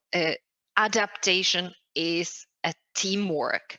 It is a space for collaboration, and we can't do it, in our own silos. This is where you will need a lot of different skills, multidisciplinarity in approaches, and definitely bursting the bubbles that we still see in the society when discussing different policy approaches.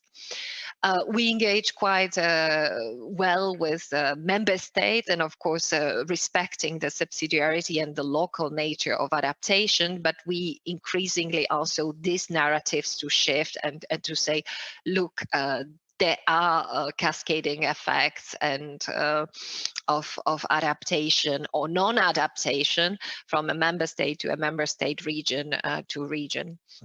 So indeed, our support will be centered to support to member states, subnational authorities, businesses, and even individuals, as we will use the power of the Climate Pact to reach to citizens.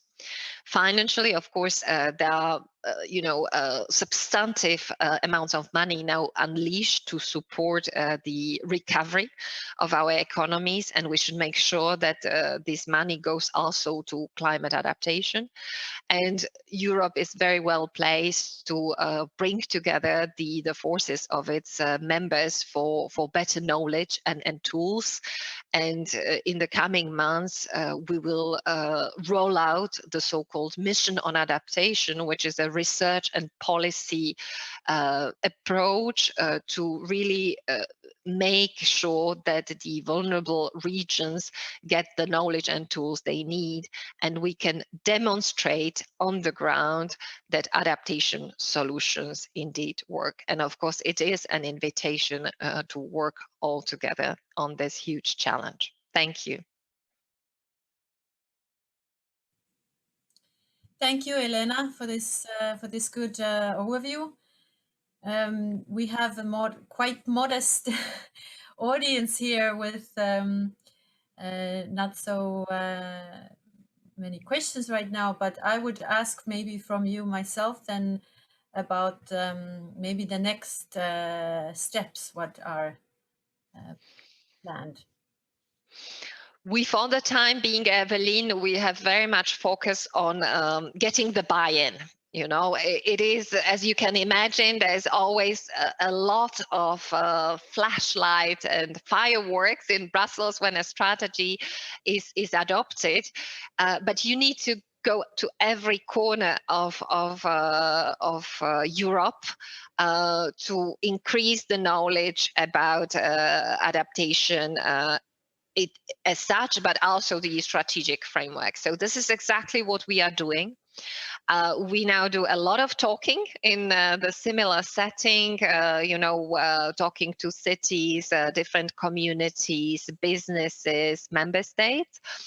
By next week, well, it's actually this week, the 10th of June, we will have conclusions by the Council. So it's one of the legislators where member states will, give their statement and their, evaluation of the strategy. And I can already, break the news that it is overall very positive. There is, of course, different emphasis put on certain issues. Nature-based solutions come very strongly out, but as such also acknowledgement of vulnerabilities, necessity to work on social equity. The term of just resilience is also picking up.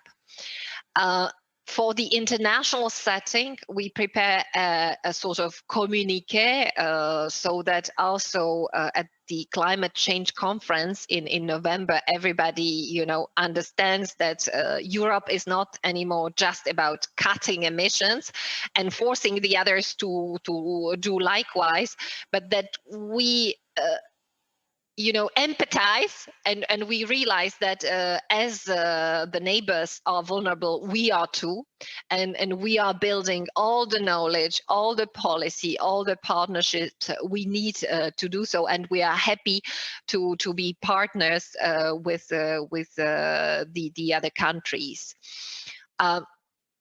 In terms of very practical, let's say, tools that cities could be interested, we work on the so-called policy support facility under the Covenant of Mayors, because we do realize that there is still missing knowledge as to where to start with these huge challenge of climate risks and climate hazards out there in the open, where cities have already to plan for the future or for now.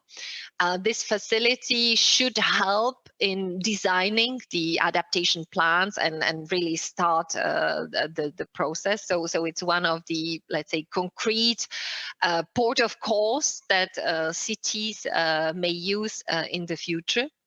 We also launched the Health and Climate Observatory that is now hosted on Climate Adapt, where you can also see, what is happening. And I know there are some countries, typically the Netherlands or Germany, that have dedicated a lot of attention to this, interrelationship between climate and health. And it's not just about emissions; it's actually also about moving diseases. And in the, let's say, in the fall, we really hope to start, the process on identifying the vulnerable regions that should benefit from the research funding for climate risk assessment, for a demonstration of a solution. But we also count on some level of preparedness of regions. This is not, it's not possible that, Brussels does it for the regions. There must be at least a sort of human, or resources back office in the regions with whom we would be able to work in the future, and it's in the really in the benefit of regions. And I believe that at least in this setting, in the Baltic setting, in the past, I had always the impression that that was present. That the willingness and the right level of resourcing of knowledgeable people and the skill set that you would need for climate adaptation challenge. Thank you very much for this good word, and I hope this our project and results have also can contribute to that. Thank you, Elena, very much for this interesting talk. But we will now move on with our seminar, with our last session. And before we come back to some interaction, we will also hear some practical examples from city of Turku about their resilience work. Mika, the floor is yours. Thank you. So good afternoon, everyone. My name is Mika Meretoja, and I work as Senior Specialist in Climate and Environment Policy Unit of City of Turku Central Administration. And I'm going to tell you briefly about the approach we have into resilience and vulnerability, mostly from the point of view of our climate plan.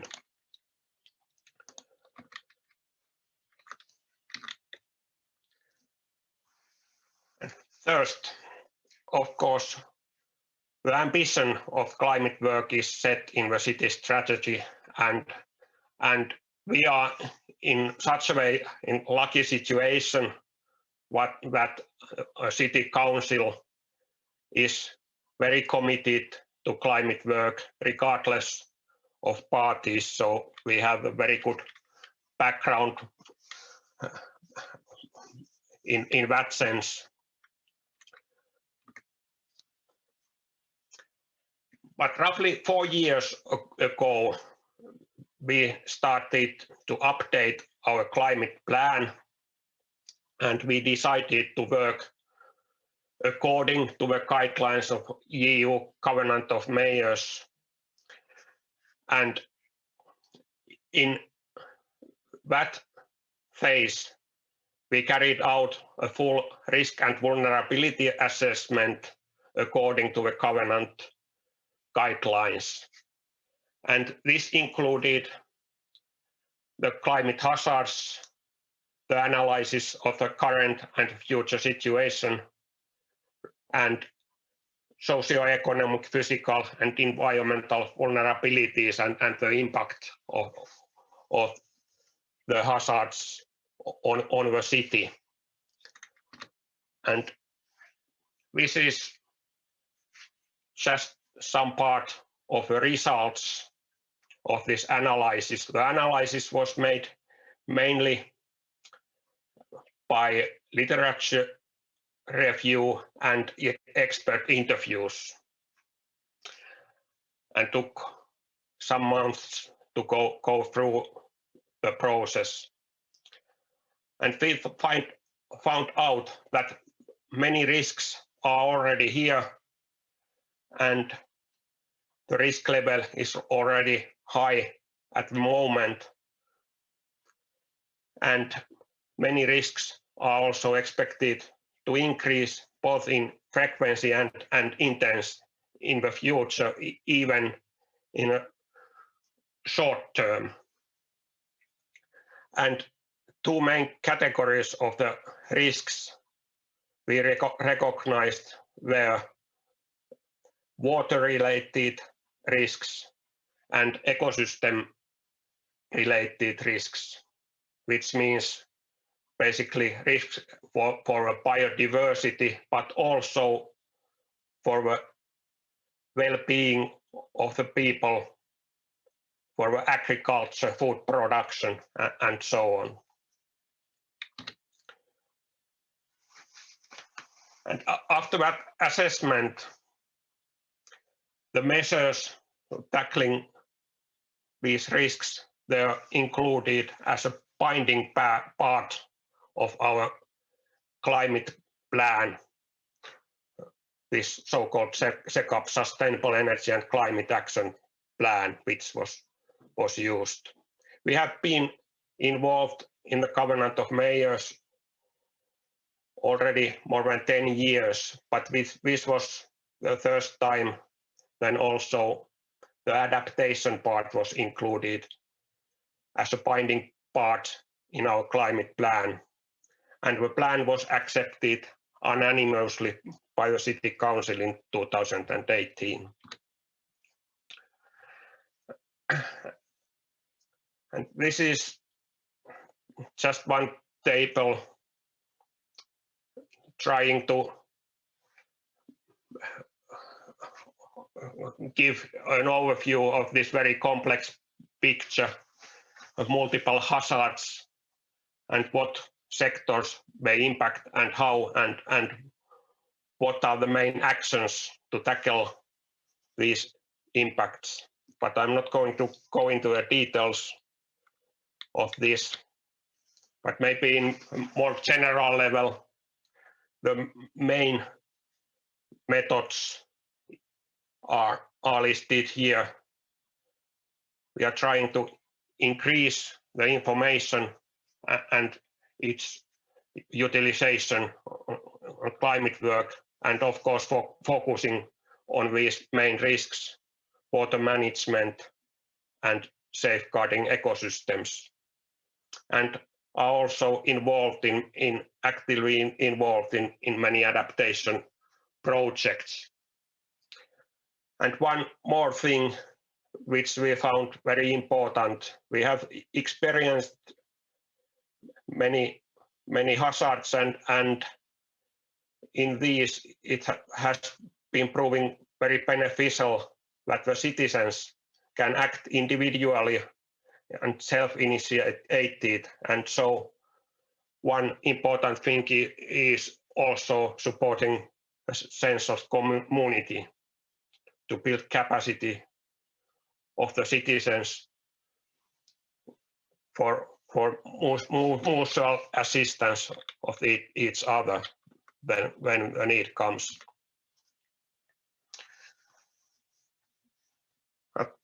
Of the concrete actions, maybe these big infrastructure investments are one of the main thing that city is carrying out. Here are 3 examples of the big projects. For example, underground cabling of the power grid. It's also nationally one of the biggest investments for infrastructure regarding climate change. But especially in the Turku and Turku region, we do not have very much electricity generation here in the area, so we are dependent on the network power network, and it should be working in all conditions. And other thing, the picture in the top right corner shows the artificial groundwater plant. We have experienced also droughts here, and also in Finland we have a lot of fresh water. When in the Turku region, the freshwater system was previously dependent on surface waters, and it has been proven that it's not reliable in these drought situations. So a big investment has been carried out to build a freshwater system based on artificial groundwater. And the third example is the regional wastewater management. We have also experienced wastewater flooding during heavy rain situations, and it's essential to increase the capacity of the wastewater management system. And only these three examples, they mean in practice several hundred million euros of the investments, and the key to carry out such a big investment is, of course, a very close regional cooperation with the municipalities. So these are mostly done by publicly owned companies, these investments. Another thing, this is important from a city's perspective, is of course the planning of a city. And risk point of view has to be taken into account on all levels of planning, from master planning to city plans to public place planning and to building code to building surveillance and so on. But this is also challenging because the city is growing, and for example the seaside is very attracting, and there are many projects also going on in the areas which are not so good in the point of view of the seawater rise, for example. Of course, the construction work can be done, but it needs very careful planning and a lot of resources in the planning, and that is one thing we do not necessarily have in the cities, and so it's challenge. By the way, that sign there, it's not a navigation mark, it's a bus stop.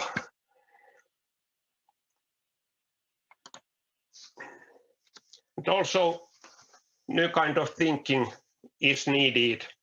This picture is an example from the Kirstinpuisto area, which is rebuilt now. It's former industrial area which has experienced a lot of stormwater problems, and now it will be a residential area, and there is this approach of integrated stormwater management with central park designed in the area, which is able to handle the storm waters in heavy rain situations. And the blue-green factor is one thing which we use in all city plans now, and also many things in relation to biodiversity and nature-based solutions. For example, selection of species in parks and and forestry management plan is also renewed, and adaptation issues have been involved in the planning. And we are also involved in many projects. Here are just a couple of examples. For example, this Hercules project is funded by the Academy of Finland. It's a research project focusing on health risk and how climate change directly or indirectly affects the health of the people, and for example how the societal or environmental effects during the life course affect the health of people.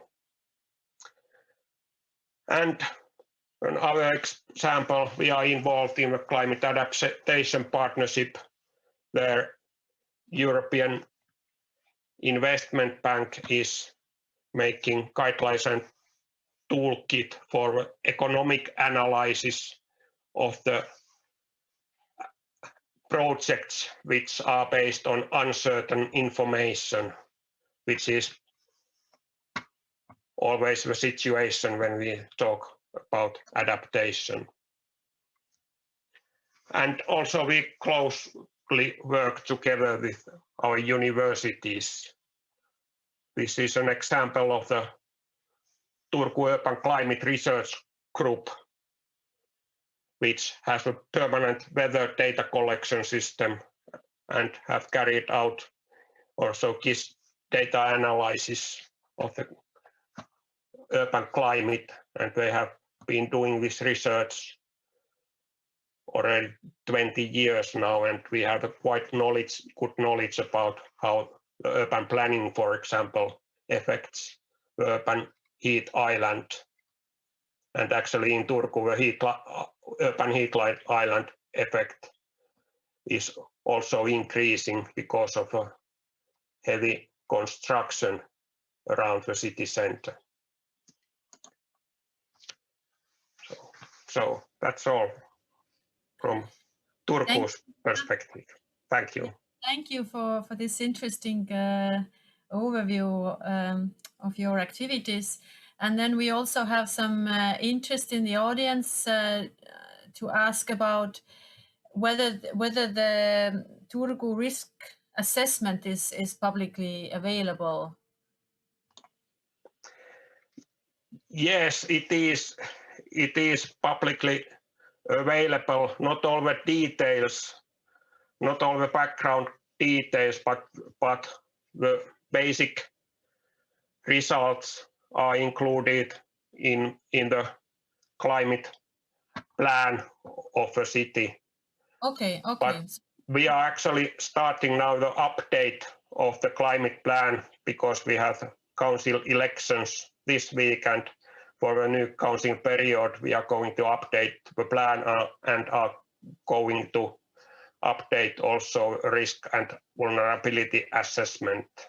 Okay. Probably more based on indicators than on the previous round. And there was also a question about challenges that obviously political support is not a problem in Turku, but can you give shortly mention which challenges do you face in Turku, and what have you done to deal with them?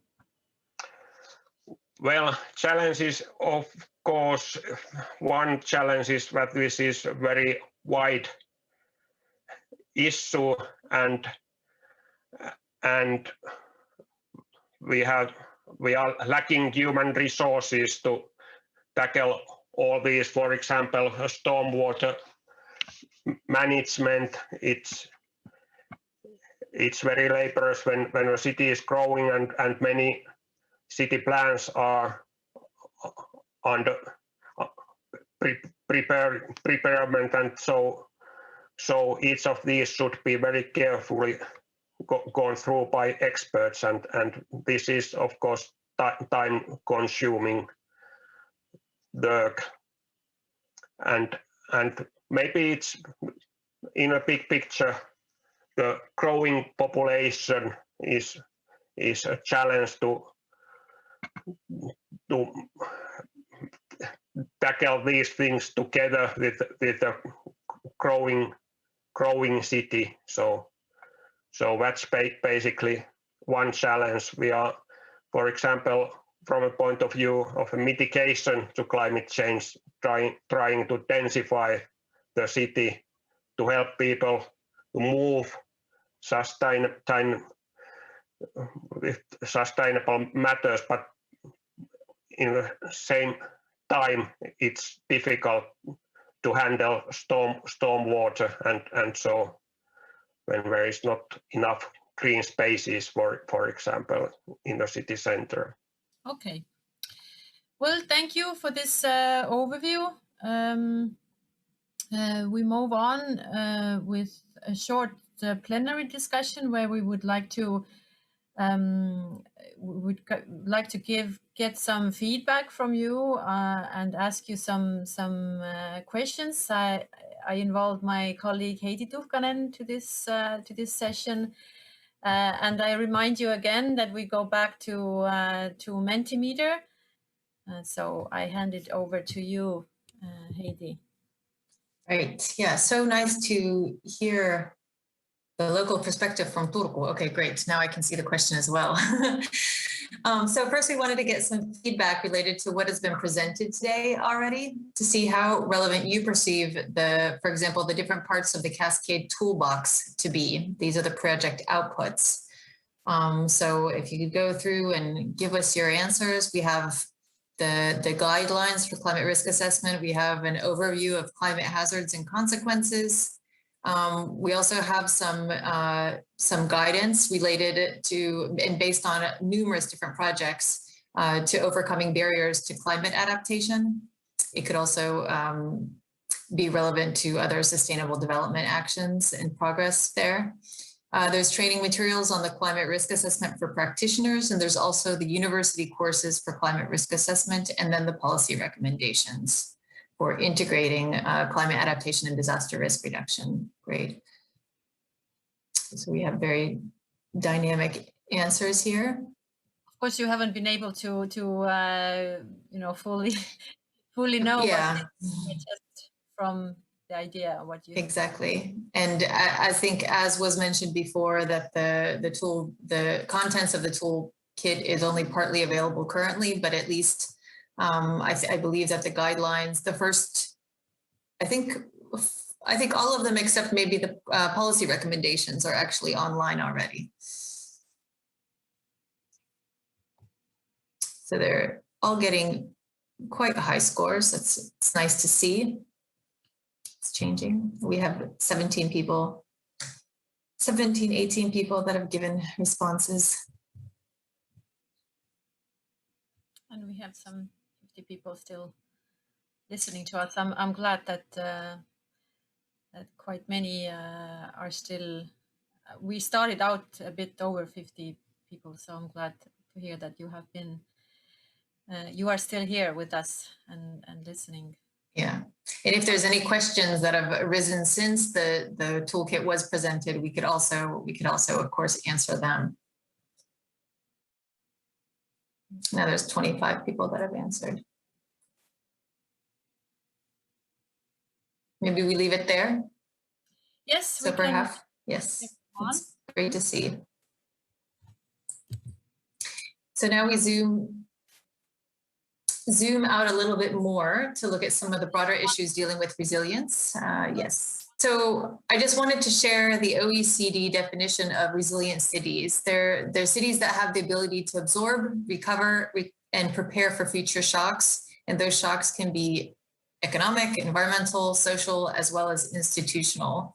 And these kinds of cities also promote sustainable development, well-being, and inclusive growth. I think we've heard this reflected in all of the discussions today. There's also, in another important component of resilience in cities and in any kinds of organizations, actually, and that happens through learning, through experiences, and the development of the capacities based on those learnings. And this is what helps our cities and organizations to deal not only with these future shocks, but also the changing situations. And as Mika was talking about, the uncertainties. We have to make investment decisions under cases of lack of data and lots of uncertainty about how things will exactly be in the future. And so I wanted to highlight this, this learning, and this learning happens exactly through these kinds of partnerships and collaboration, but also through monitoring and looking ahead. So then I think we can move to the next question. We'll do some word clouds to crowdsource your ideas for actions. So the question is, name 3 actions to support the societal learning required for dealing with the changing situation and uncertainties of the future.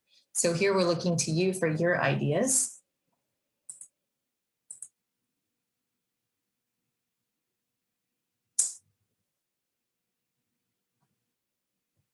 So I think you can put in 3 kind of short phases or phrases or words to describe your ideas. There is up to 3 ideas. Yeah, there's no wrong answers here. So it's based on your opinions.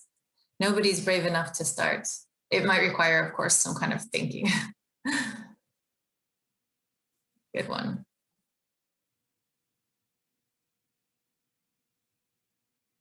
So let's try to get at least 25 participants from for this question as well.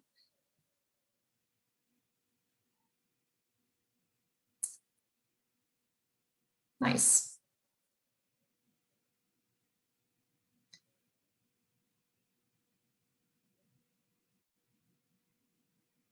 So we see a lot of education, civic courses. There's a lot of this actual direct education and societal learning.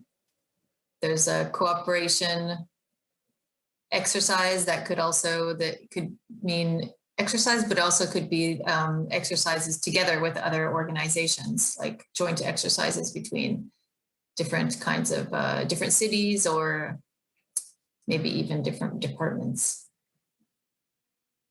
Education is still the highest. And communication, of course, is involved in all those things. Risk management. We're up to 15, 10 more.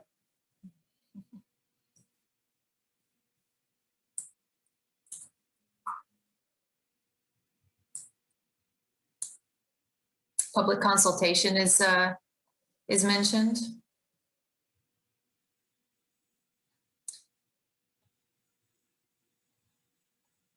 And I think here the societal learning also happens through these kinds of, what's discussed a lot is these co-creative opportunities or co-creative methods where there's actual knowledge that's produced together with other stakeholders. So it's less about consultation, but it's more about actually learning together and real involvement of the different kinds of stakeholders.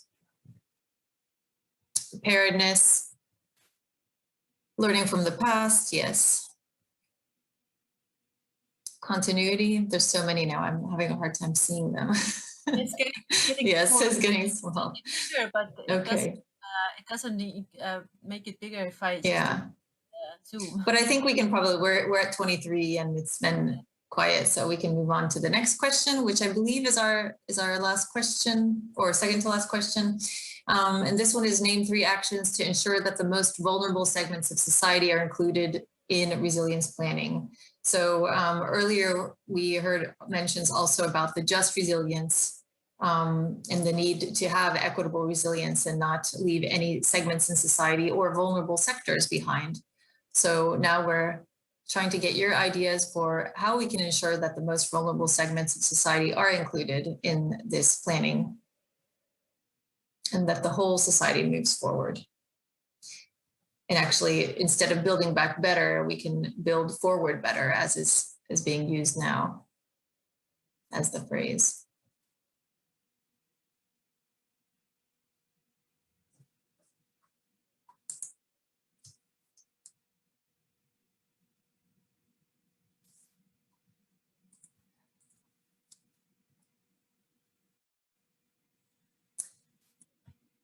So access to fair housing, environmental justice, yes, knowledge, empowerment, mapping needs, very good. Dialogue with different groups, engagement, yeah. And I think that there's a lot of good examples across the Baltic Sea region of engagement already happening. For example, in urban planning is being highlighted also here as something that also relates to this fair housing or this maybe housing policies, inclusive planning and mapping of needs. And as was mentioned before, this nature-based solutions are also one of the key methods that are pushed for to help adaptation and disaster risk reduction. And even in the planning of nature-based solutions and green infrastructure, there are many different good examples across the Baltic Sea region of how to use participation there. So we have 14, there's still answers coming in. Non-private financing, so it'd be like public financing, debates. That's always a way to get to some kinds of new understandings. Compensation for losses, it's one method. Someone also mentioned some different kinds of groups like retired, maybe like retirees or pensioners. Older people definitely need to be involved in planning, and their needs need to be met. Especially with some of the risks that have specific impacts on them.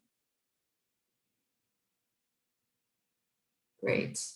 So I think actually we can leave it there. We've had some great ideas. Thank you. Somebody also, okay, Mika answered one of a question. Yeah, so now I'll actually turn the floor back to Mika so he can do the wrap up and the closing words. Thank you so much. Yes, thank you all for participating in this little interaction. And Mika, yes, the word is the last words I give to you as our project coordinator. Okay, thank you, Evelyn.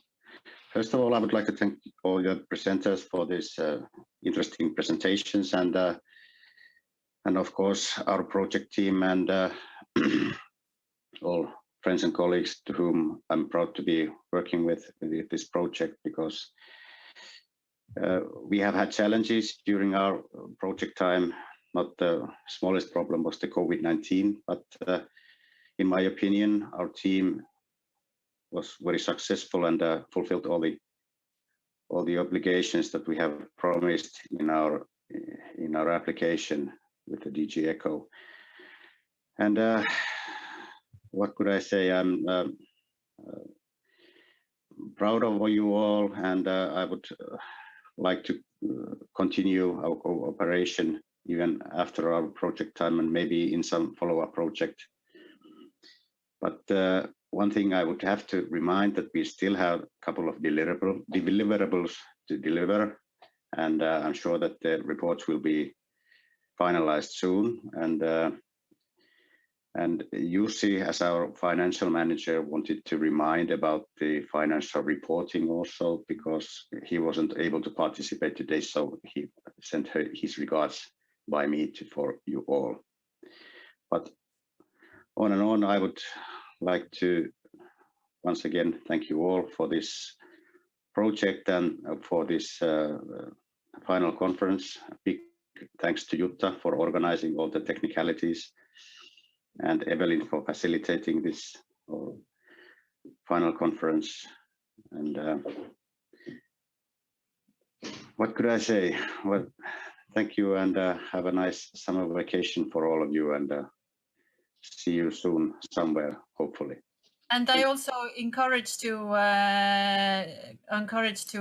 take a look at our website and to get possibility to get deeper into all the results that were presented today. Yes. Thank you all, and have a nice. Thank you, Mika, for this closing words. Okay, thank you.